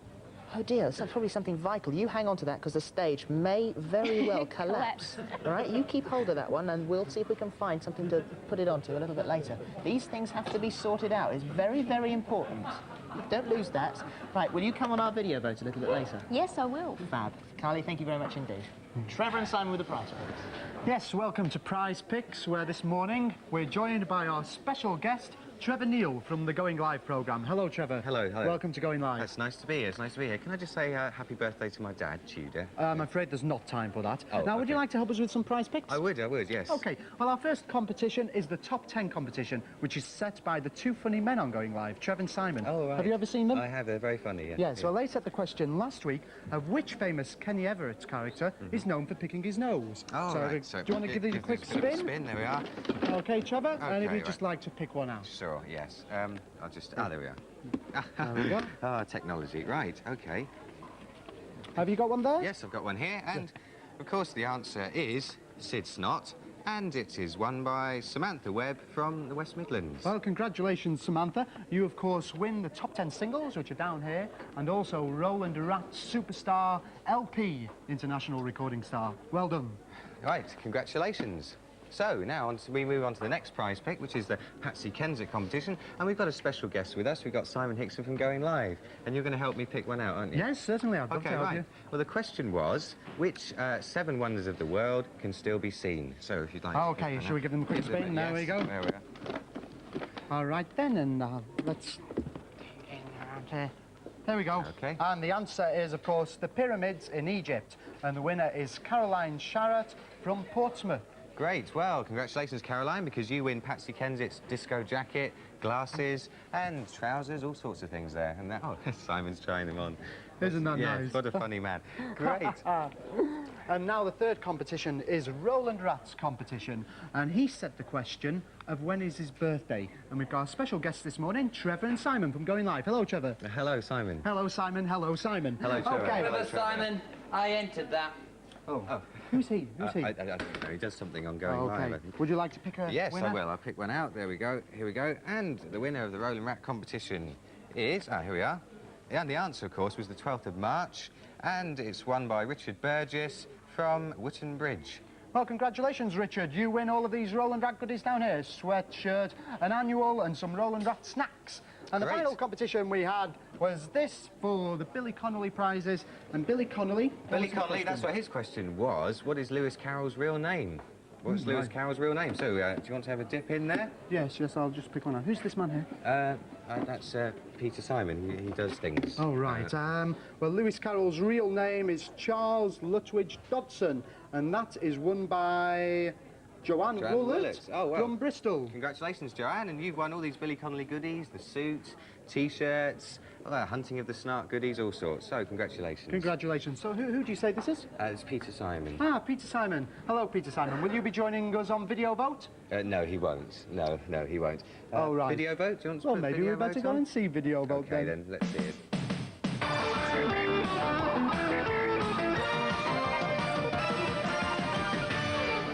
Yeah, time for today's video vote, and we have a very stylish lineup for you, if you can hear what I'm saying. The place is in chaos, I have to tell you. The place is in chaos. Bill Cotton, Managing Director of BBC Television, but only for another few weeks, so we don't have to creep too much. Kylie, who you've just met. Nice to meet you, Kylie. We've not met yet. Very nice to have you here on the video vote with us. Mike Smith, Smithy, the racing driver, we've just seen a little earlier on this morning, and Sarah, who's still recovering from having some very candid shots of her in Hawaii shown this morning from Mr. Schofield. Mr. Schofield has golden logies up his nose at the moment because I put a cream egg on his nose earlier, which is a very good trick for Easter. Without further ado, let's move on to the phones and have a quick word and see if we can get through to our phone voters. First of all, we have Lisa Kelly, who lives in Prestwich. Lisa, looking very cool in Ray-Bans. How are you? Thank you. Now, apparently, you are a big fan of Madonna and Wet, Wet, Wet. Yeah. You have a pop group as well, don't you? Yeah. What's the name of your pop group? Italia. And how are they doing at the moment? Well, not too well. Oh, dear. You looking for a bit of a deal? Pardon? Were you looking for a bit of a record deal here, maybe? Oh, well, she's keeping it quiet on that, Bill. She's keeping her cards close to her chest. Very good idea, but I hope you'll be giving us lots of truthful views on our videos later on, Lisa. Then we have Claire Barnett, who lives in Holmfirth in Huddersfield. Oh, I've got Claire Barnett written here. It's Claire Hilsted. We're going to find him for you. No, it's Claire Barnett. There we are. Claire, that other Claire didn't look a bit like you at all. That was a remarkable makeover, that. But that was another Claire that you'll be meeting later on. And she's not there. Claire, are you there? Yeah. Oh, I'm so relieved that you're there. Now, let's have a little chat. You apparently are not a big fan of the Proclaimers. No way. And you wouldn't have voted them first on that video vote when they were on? No. Who would you have voted first? Don't know. I'll give you a bit of a clue, because when you wrote, you said that you were quite a big fan of Sisters of Mercy. Yeah. All right, well, let's hope you're going to say a bit more than that later on when you come to talk about our 3 videos. Let's go to the first one straight away. This is from an album with a theme. It's from Men They Couldn't Hang. The album's called The Colours, the single's called The Colours, and it's all about Napoleon Bonaparte, apparently. About the naval mutiny, I know traitor to my conscience, having done my sworn duty. These are my last words before the scaffold, and I try you all to hear how a wretched British sailor became a citizen mutineer, pressed into service to carry powder. I was loyal to the crack of the whip. If I starved on the streets of Bristol, I starved worse on a British ship. Red is the color of the new republic. Blue is the color of the sea. White is the color of my innocence. Not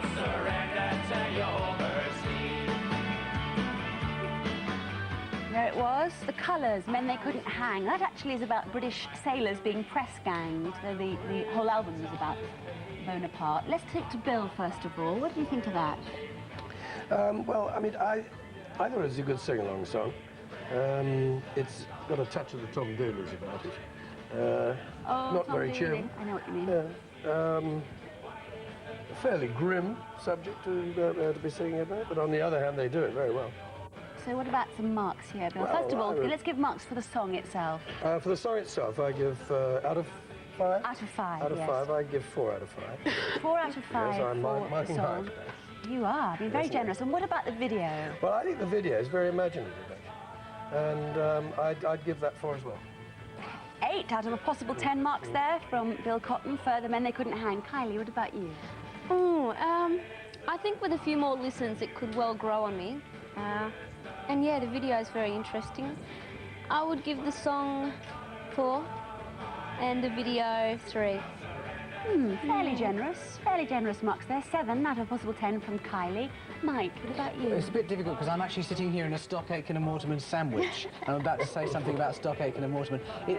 I like this because it's different, and it's nice to get different things into the charts. So the song I like tremendously. I think it's very good, very original. I also like all this stuff that we're looking at now at the moment around here, which is the background that they're working against. I think is very, very good. I feel sorry for the performers because inevitably they did that without seeing any of that background, and it must have been very, very difficult for them to get into the whole mood of it. But it's very good. So I think 4 for the video, 4 for the song, 8.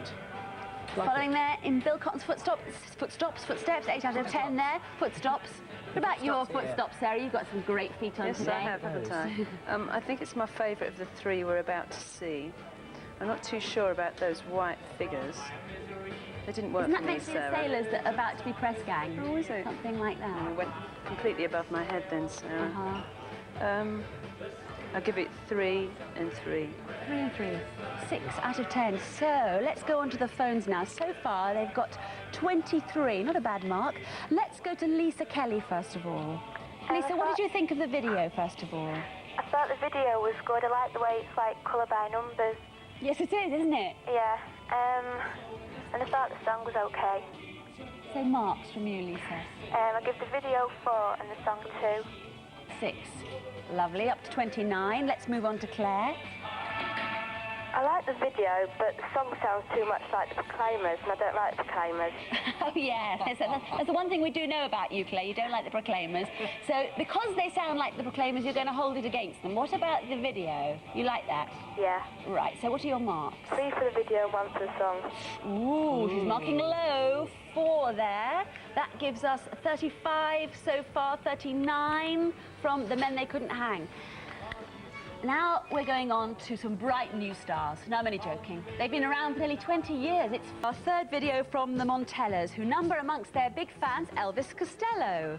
They've been together 4 years. They've supported Wet, Wet, Wet. Here's their 2nd single. It's called Stop Talking.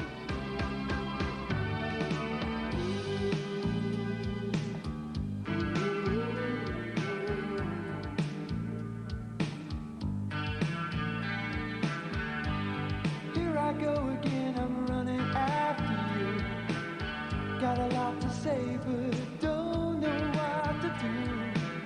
I start to write a page, then scribble out the chat. 'Cause all I wanted to say is there's no time for looking back. 'Cause I tried. Let's start now and see what... Let's start with Kylie this time. Kylie, this is a fairly new band. They've been together 4 years. This is their 2nd single. How did you feel about the single, the actual music? I like the song, yeah. That's really good. I'd give the song 4. And the video, I think the dry ice is good, but the impact wears off after a while. So, 2.5 for the video. We can't do halves, I'm afraid. Oh. We can't do that on our machine. Okay, 3. 3. Feeling in a generous mood. Thank you very much. Mike? Yeah, the dry ice has been around probably since before Bill Cotton was a floor manager. Steady on. It gets overused, but I think that is the most original use of dry ice I've seen in ages. So I'm going to give them 5 for the video, because it's a really good video, and the song I like a lot, so I'll give that 5 as well. That's 10 out of 10. Mike's most generous mark so far, Sarah? Yes, I quite like the dryers as well. I'll give it 5 for the video and 3 for the song. 8 out of 10. Thanks, Sarah. Bill? Yeah, yes, I mean, the video is actually very well put together. It's very imaginative. No, I'd give the video... I think I'd give the video 4, actually, because I think it's about the same as the first one I saw. And the song, I'd give 3. 7 from Bill. Let's go to the phones now for the last time and see what Lisa and Prestwich has to say about the Montellas. I thought the video was quite boring, but the song was okay. But it just all went really boring. Didn't hold your attention then? No. And how does that reflect in your marks? I'll give the video 1 and the song 3. Yes, it does really, doesn't it? 4 out of 10 from Lisa. Thanks for being with us this morning. Good luck with the pop group, Lisa. And we'll move on to Claire now. I like the video a bit, but it's a bit boring. The way people keep popping up. The song's okay, but I just give it 2. 2 for the song, and what for the video? 3. 3. 5 out of 10.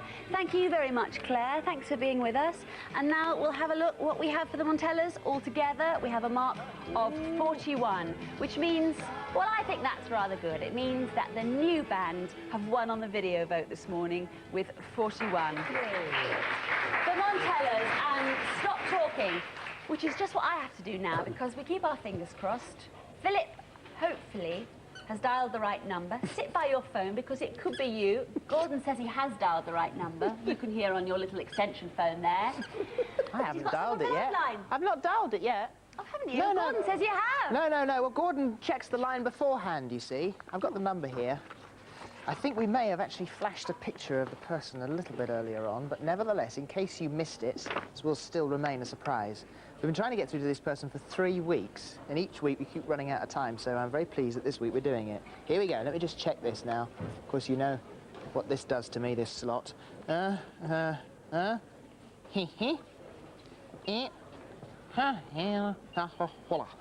Right. Okay. So then, is your phone on the hall table? Is it about to ring? This one is, hopefully. Please work. I'm going to press the button here. Here we go. There we go. There we go. Dee-dee. Said we're really pushed for time. Can't do anything till they answer it, you know. Hello? Hello! Who's that? Claire. Did you know I was going to phone you? Is this a surprise? Yes. Oh, brill! Because we thought we might have blown it earlier on, because I think we did actually show a picture. Claire Hilstead, who lives in Upminster in Essex. You are live now on Going Live, and I'm going to tell you why. We wondered if you could possibly ring our daughter, Claire Hilstead, on your live line. She's just 13 years old, and there's a picture of her at the moment on the telly. And over the past 2 years, it's been a bit tough. Started when she went on a skiing holiday with her school. She managed to break her leg on the first day. Not only that, the ambulance that took her to hospital crashed. It is very unfortunate. Sadly, in September last year, she injured the same leg at school and has been unable to walk since. And I know you're due for a trip into hospital again, aren't you, Claire? Is that coming up? Yes. Yeah, right. And it says here, I am a nurse. This is, of course, your mum and dad. I'm a nurse and my husband is a policeman, and we meet lots of brave people in our jobs, but we are very, very proud of Claire. And because of that, Claire, because they sent a letter into us, you are our live line call this morning. Well done. Well done. I mean, you're coping with some dreadful traumas. And I also know that you have a younger brother and sister, Penny, who's 7, and the twins, Wendy and Paul, who are 9. And you're also very, very good to them and nice and patient. How are you keeping your spirits up then? What do you do? I mean, is it sitting in front of the... Did you watch Neighbours? Yes. Yeah. So is it sitting in front of the telly and doing all that sort of business? Yeah. And when do you go into hospital? I don't know. Pardon? Very soon. I missed that then. Very soon. Very soon, that's it. Speak up nice and loud. And after that, what's the story then? Will you be able to go back to school and do all the normal bits and pieces, or is it going to be quite a while? We have to have class already. Right. So it's going to be quite a bit of time. Yes. Yeah. Well, we all wish you the very, very best of luck here on Going Live. You are incredibly brave, as your mum and dad say, and very deserving of a live line call. And not only that, but very, very deserving of a live line scroll, which I have here, Claire Hilsted. For being brave and uncomplaining, there's your live line scroll. Both Sarah and I have signed it. There it is. And also, of course, we've got the date there as well, right down the bottom here. And we'll send that in the post to you. Claire, well done. Keep your pecker up, keep smiling, because we're all thinking of you here, OK? Thank you. You're very welcome, and it was a pleasure to talk to you. See you later. Thank you. Bye-bye. Yeah, and we'll send that in the post. Now, though, on Going Live, the press conference.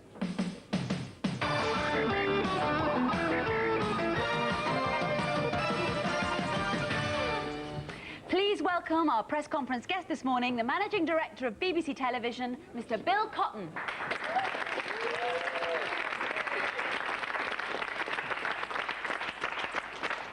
Bill, we've got you in the hot seat at last, and just in time as well. Now, we've got lots of questions to get through on the phones and also here in the studio. We'll start with one from our studio press conferences, first of all, and Paul's got a question for you. Do you think there's been anything that you've left undone during your time at the BBC? And if you were given another 20 years here, what would you choose to do? Well, obviously, as you go on, things change. I mean, the whole basis of television is everyone wants to make it better all the time. And I suppose that's all I could say that I would want to do over 20 years. Always be able to have the money and the resources to satisfy producers and performers who just want to improve things. Yes, and pleased with everything that you've done so far, then? Well, I mean, the things I've managed to get done, I mean, for example, something like daytime television, I was very keen that there should be television all through the day for the people who are at home. And so having got that done, yes, that was good. OK, thanks very much. Not at all, thank you. OK, on to the telephones now, and line 3, it's Adam. Hello, Adam. Hello. Off you go with your question to Bill. What was the best thing and the worst thing about running the BBC, and what are you going to do in your retirement? Well, the best thing about running it, I suppose, is that if you think about it, everywhere where there's a BBC camera, I can go. And if you think of all the wonderful things that BBC television covers, I mean, from all the sport we do, and all the things like the Eurovision Song Competition, and all those various things that you see on your screen. If you're the managing director, you're allowed to go along, and you can get the other side of the ropes, and you can see it all. And that's pretty good, one way and the other. I suppose the worst thing is when you wake up in the morning and find somebody's written in a paper that he doesn't think you're very good at it. That's not too good. So I suppose that's about the best and the worst I can think of. Thank you very much indeed for your call, Adam. The two extremes there. Now, maybe something a little bit in between. Nicola's got a very good question for you, Bill. Do you think the government have too much influence over the programmes the BBC puts out? In truth, they have no influence over the programmes we put out. Naturally, all governments everywhere in the world would wish to have their point of view properly represented by the broadcasters. I mean, that's a purely natural thing for politicians to wish to happen. And there are some that are more outspoken than others. But I've never felt any pressure from governments whilst I've been at the BBC. It's just that lately a few programmes have been banned on the BBC, and I think that maybe the public has a right to see them, but it was the government that banned them. No government has banned any programme. I mean, every now and again somebody like me says that one way or the other we don't think it should be transmitted for whatever reasons, and we usually give the reasons why. But governments don't. The only time there was a kind of like a feeling that there was a government pressure put upon it, in actual fact the programme ended up being shown. That's the Real Lives documentary. Yes, and I mean... But perhaps that was to do with an awful lot of pressure coming from people like yourself, maybe, certainly people like us, who felt that it should be shown. Perhaps if there hadn't been that pressure in the other way, it never would have reached the screen. No, as I remember it, really what was being said by the government at the time is that they wished to make sure the Board of Governors knew what it was that was going to be put out. That's actually what they said. They didn't say they can... I mean, the government, any government in any country can take off anything it likes. I mean, they always have a law or the power to do that. No, I mean, there's a decent relationship between the BBC and the government, I'm sure it will continue that way. OK. Thank you. On to the phones. Line 4 is Louise Dennis. Louise, good morning. Good morning. Off you go. Why is BBC buying so many Australian soaps at the moment? Why is the BBC buying Australian programmes? Programmes? The one I think that everybody seems to like a lot is Neighbours. And I am as responsible, I suppose, as anybody else for buying it. I went down with a man called Roger Lawton, who was then in charge of daytime, and we had a look at it. They're down in Mr. Grundy's studios down there, and decided that it seemed to be a show that the British public might like, and it seems that they do. Other than that, Australia is becoming quite a formidable producing nation. And if you go down to Australia anytime, if you're lucky enough to go on holiday and you turn on ABC, you'll see an awful lot of BBC programs. Many more BBC programs probably there than you see ABC programs here. So I think it's about a fair exchange at the moment. Two-way traffic. Okay, thank you. And quite a lot of co-productions as well going on. Michelle has got a question for you. Where's Michelle? There you are, right next to me. Are there any programmes that you've regretted broadcasting? Any programs that I've regretted broadcasting? Yes, every now and again you see a program that you think, you know, it could have been done better, or somebody hadn't really thought it out when they started. I honestly can't put a name to one at the moment. And directly I've stopped saying this. I will think of something, but I can't think. But certainly, you know, of the number of hours we do, and we do 6,000 hours of television here, I mean, you are bound to come up with things that even the producer and the director themselves will say afterwards, this isn't exactly what I meant.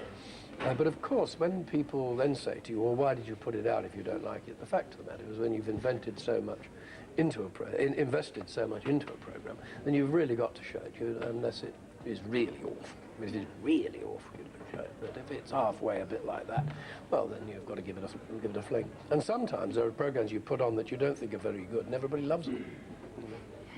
Okay, and onto the phones now. Who's there? Jonathan? Hello. Hello, is that Jonathan? Yeah. Off you go, Jonathan, line 5. Can you sack anybody you want in the BBC? Thanks, Jonathan. In television, I could suggest that they went, but I mean, you can't, you know, there are procedures in which if anybody, if you wanted to sack, I mean, if somebody does something against the law, or somebody does something against the terms of his contract, so to speak, yes, of course you can sack them. But you don't want to go around sacking people. I mean, so if I decide I just don't like the look of someone's face, there's plenty of machinery that stops me just getting rid of them. Okay. And I'd have to go through that machinery before I could actually sack them. Okay, It's hiding behind his hand thanks here. very much indeed there, Jonathan, for that call. Pleasure to talk to you this morning. Julietta, where are you? Down there. When you were a little boy, did your father say wakey wakey when it was time to get up? No. No, he didn't actually, because he only thought to say wakey wakey when he first started doing his broadcasts, and by that time I was about 18 or 19 years old, so he didn't bother much about shouting anything at me. He just kicked me out of bed. Bill, thank you. Thank you for being our press conference guest this morning. Thank you for Very having me. interesting indeed. And all the best in your future commitments. That's very kind. Thank you. His next commitment is presenting our prizes a bit later on, so don't go away too soon. One of the most popular competitions we've had on Going Live was to spend a day with AHA. We had mountains of entries. So, who better to tell you all about it than the young lady who actually won the competition? I'm Karen McCarthy. 2 weeks ago, I entered a competition on Going Live to spend a day with AHA. I won. Let me tell you about the fabulous day that I had. It all began at Euston Station. I was surprised to see a message specially for me.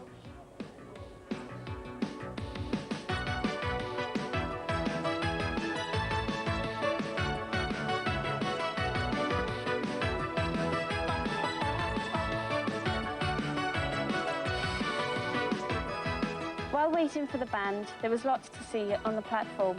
Talking away.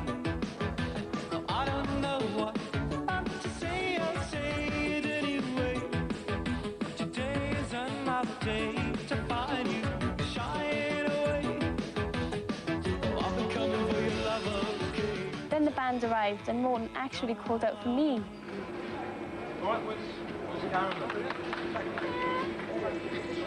Wow, this is embarrassing, isn't it? There you are. Oh, hi. Hey. How you doing? Thank you. Give you a hug. Oh. Give you a flu. Oh. Give you a flu.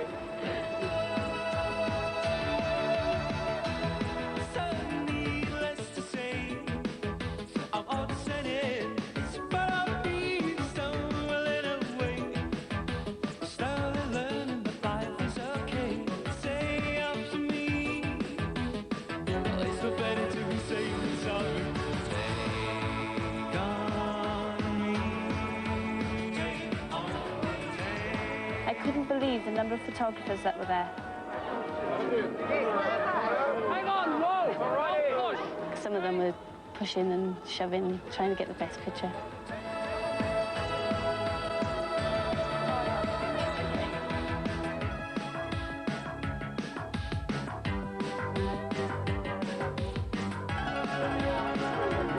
Really nice. Oh, really nice. They Yeah, are. she looked excited. Yeah, Like no, that. I said, you get fed up with this? She says, I just tired, but just enjoy yourself. I will, you know. After a photo call, I was whisked onto the AHA Express.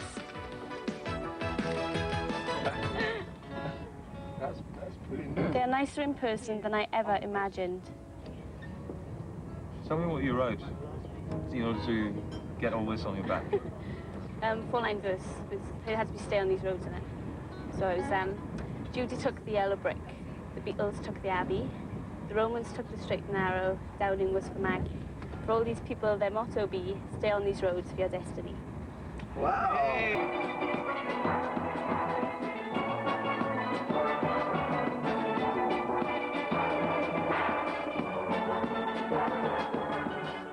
Once we arrived in Birmingham, there was a steel band and even more photographers, and a limousine to take us to the sound check.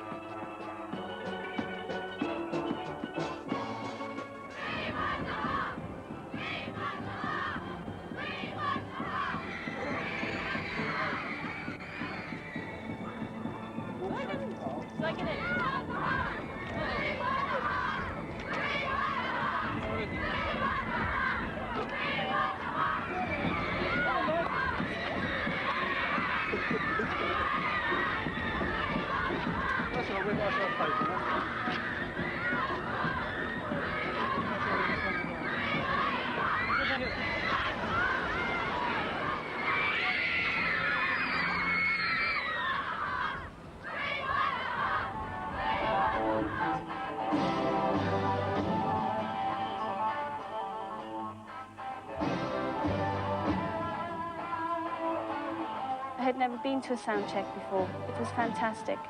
I had the whole arena to myself to take photos and to watch at leisure.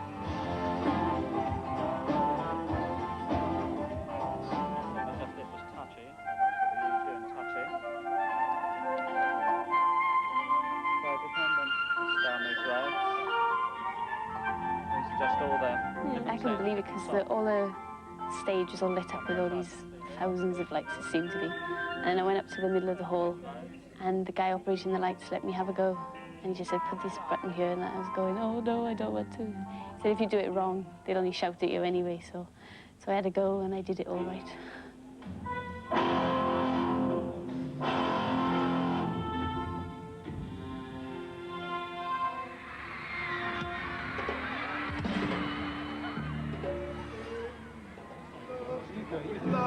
The day has gone by too quickly, and before I knew it, I was saying goodbye and wishing them good luck with the concert. Thank you very much for a great day. I've really enjoyed myself. You're coming on stage. You are coming on stage. You don't know this, but you are coming on stage. We'll get you to a seat and we'll take the stage. Okay. Good luck, everybody. Somebody see you right there. Good evening, ladies and gentlemen. Welcome to the ABC. Let's rock and roll with Morton, Paul, Matt,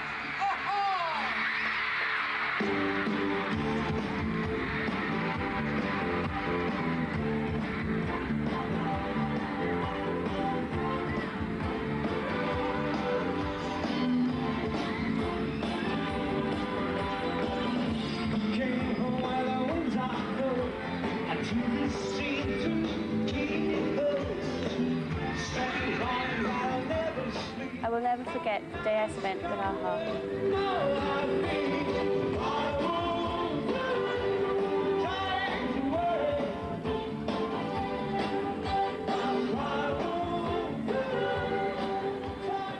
She had a great time. Thank you very much indeed to AHA, and thanks very much indeed for their team who made it such a memorable day. Now have a look at the first programme ever broadcast by the BBC. Television service. Good morning.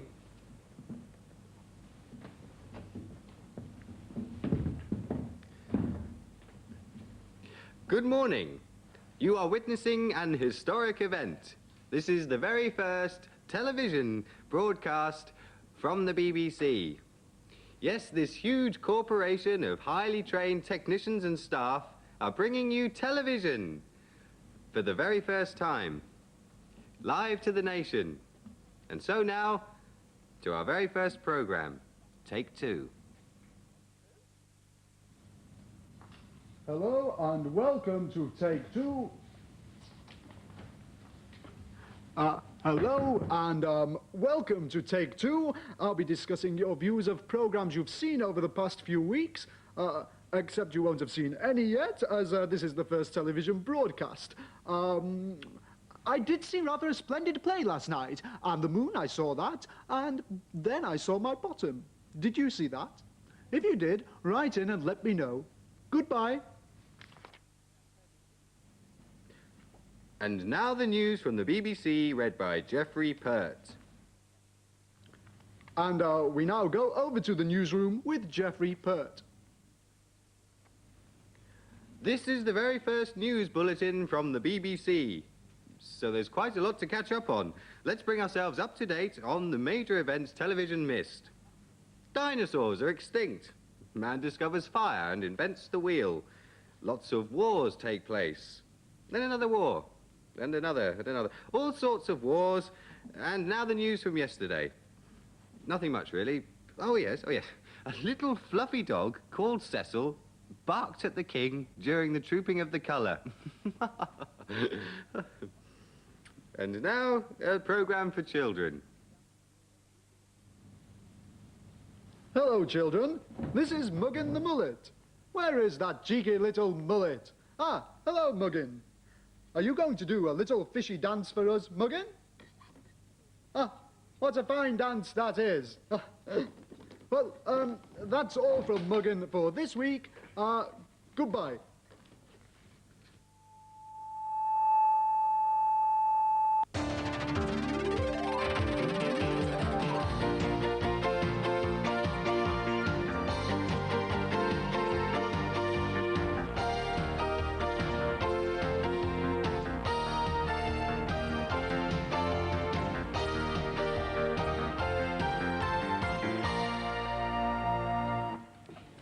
And the moment has arrived. Back in September, the Going Live team started their long search to find the BBC Young Entertainer of the Year. Thousands of votes were cast, lots and lots of people were auditioned, and if those votes cast were laid end to end, they would surely reach Hollywood. Well, they'd get further than Cricklewood, that's for sure, Philip. Now, today our 6 finalists have joined us here in the studio, and they're sitting here biting their nails, poor things, anxiously waiting to know who has won. Of course they are, so are we. But we're going to keep them in suspense for just a little while longer as we take just one more look at those 6 acts themselves, starting with the winner of Heat 1. Sing the love songs of my mind, and it always seems to be it's love with you and me, and love is hard to find. Chase the Ace for very... Oh, and good to get a round of applause as well. Thank you. 4 very talented musicians from Liverpool. What has been happening since you appeared on Going Live in that heat? Well, we've had lots of offers, but we're just really being optimistic about the results and everything from this competition. What sort of offers have you had? From managers and a few record companies and that. Very exciting. Well, the very best of luck. And we you. hope you do well. Well, the winners of Heat 2 were Illusions. They're a talented dance trio from Penistone, near Sheffield. Here they are.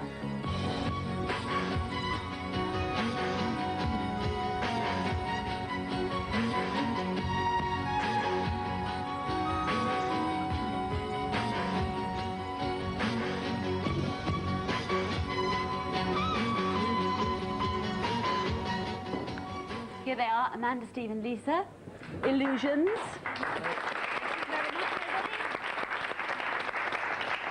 Now, Amanda, apparently it's your mum who is in charge. She's the choreographer and the teacher. Does this ever cause a few problems? You can be honest, there's only us listening. It causes a few problems, but we just act normally after when we get back home. It's all right. And it all comes together in the end. Well, that was obvious. It was a brilliant dance. Well done for getting this far. Thank you. Philip. The winner of Heat 3 was Lee Ormsby. He's 14 and sang a song from The Phantom of the Opera.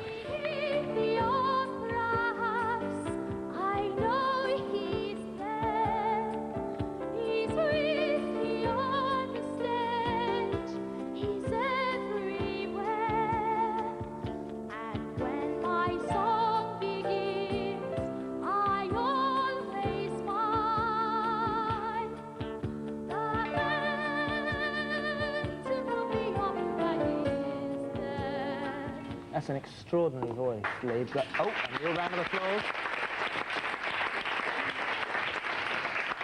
Now, you have got a remarkable voice, but acting is your first ambition anyway, isn't it? Have you changed your mind since you entered the Young Entertainer? Well, I don't think one or the other's actually being more. I like both of them. I couldn't really decide out of the two. Yeah. What are you going to do when your voice breaks? I've got to rest it. I've been told to rest it for about 2-3 years. Right. And then back to the singing? Yeah. All right. Start from the beginning again, work up. Good. Very best of luck. A young impressionist from Torrance, near Glasgow, is the winner of Heat 4. She's 12-year-old Natalie Robb. Hello, everybody. My name's Rick with a capital. Go away, Vivian. Go away. Go away. It's a show. I'm going to tell you a story, right? Hey, hey, hey, I got the job. What, as a toilet cleaner? Well, as a matter of fact, yeah. Natalie, here she is. You see her? She's down here. Natalie, who's your favourite person to do an impression of? My favourite is Madonna. Go on, give us a quick burst. I want to be rich, I want to be famous, I want to be a star, I want to sing, I want to dance, I want to do all those things, I want to make everybody happy, and my dream came true. Ha!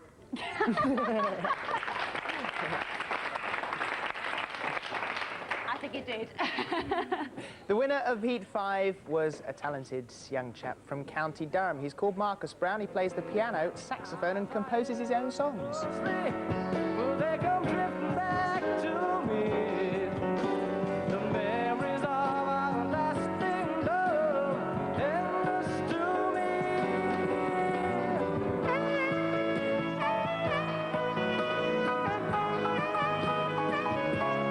Marcus Brown. Oh, and a well-deserved round of applause. Who are your idols? Billy Joel. I knew you were going to say that. I had a feeling you were going to say that. Is it going to be your career, this? You carving yourself out a niche for singing, composing? Yeah, I think so. Very much.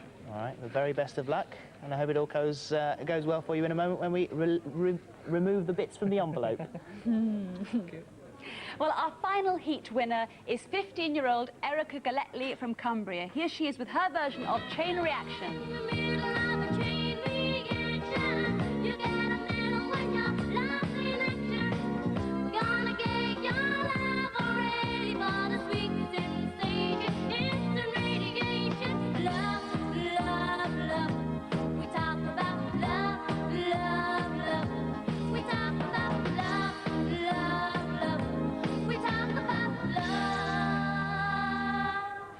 Welcome to Game Time.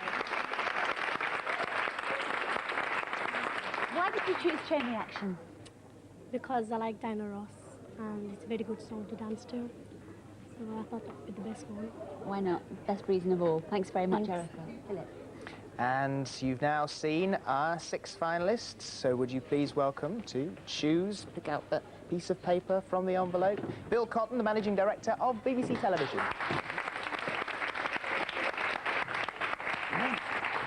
It's so exciting.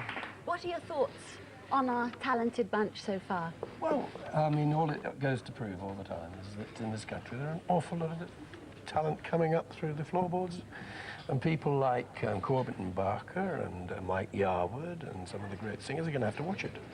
Certainly are, that's for sure. I can't wait any longer, can you? No. Would I think it's time to find out. Open them up in reverse order. So we've got number 3 here. Third, Illusions from Penistone and Sheffield.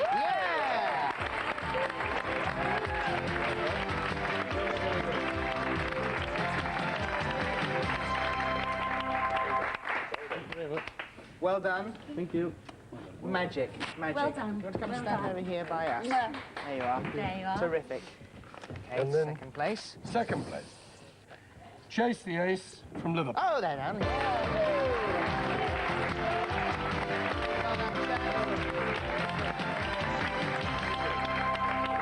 Well done, chaps. Well done. You did it. You're tallest, you can have it. You want to come over here, guys? Let's stand over there with Illusions. Terrific. And now, the moment we've all been waiting that for. time, shouldn't it, really? That time. Fan, fan. Da-da-da-da-da-da-da. The winner from Glasgow is Natalie Robb.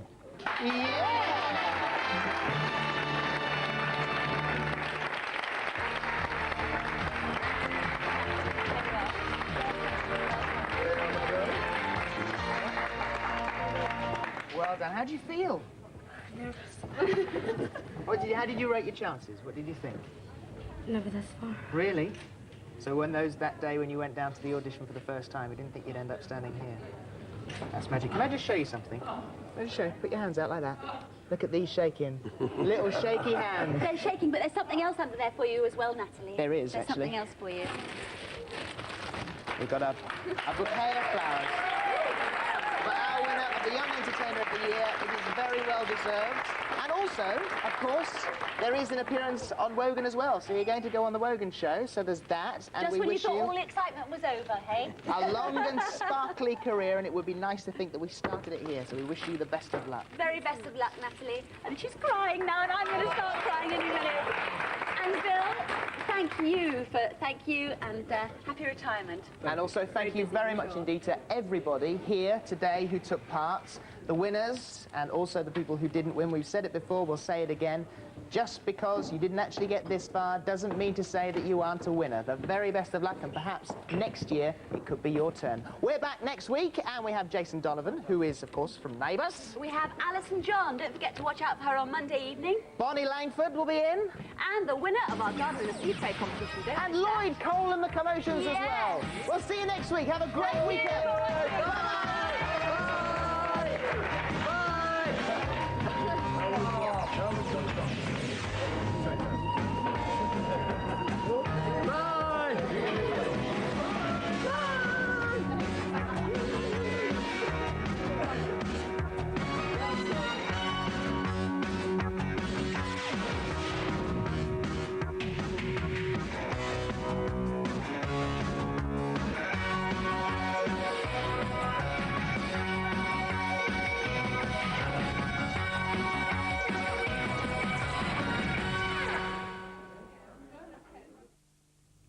Well, on Monday, Wogan's guests include Kylie Minogue and Jason Donovan from Neighbours, and the music comes from Bros.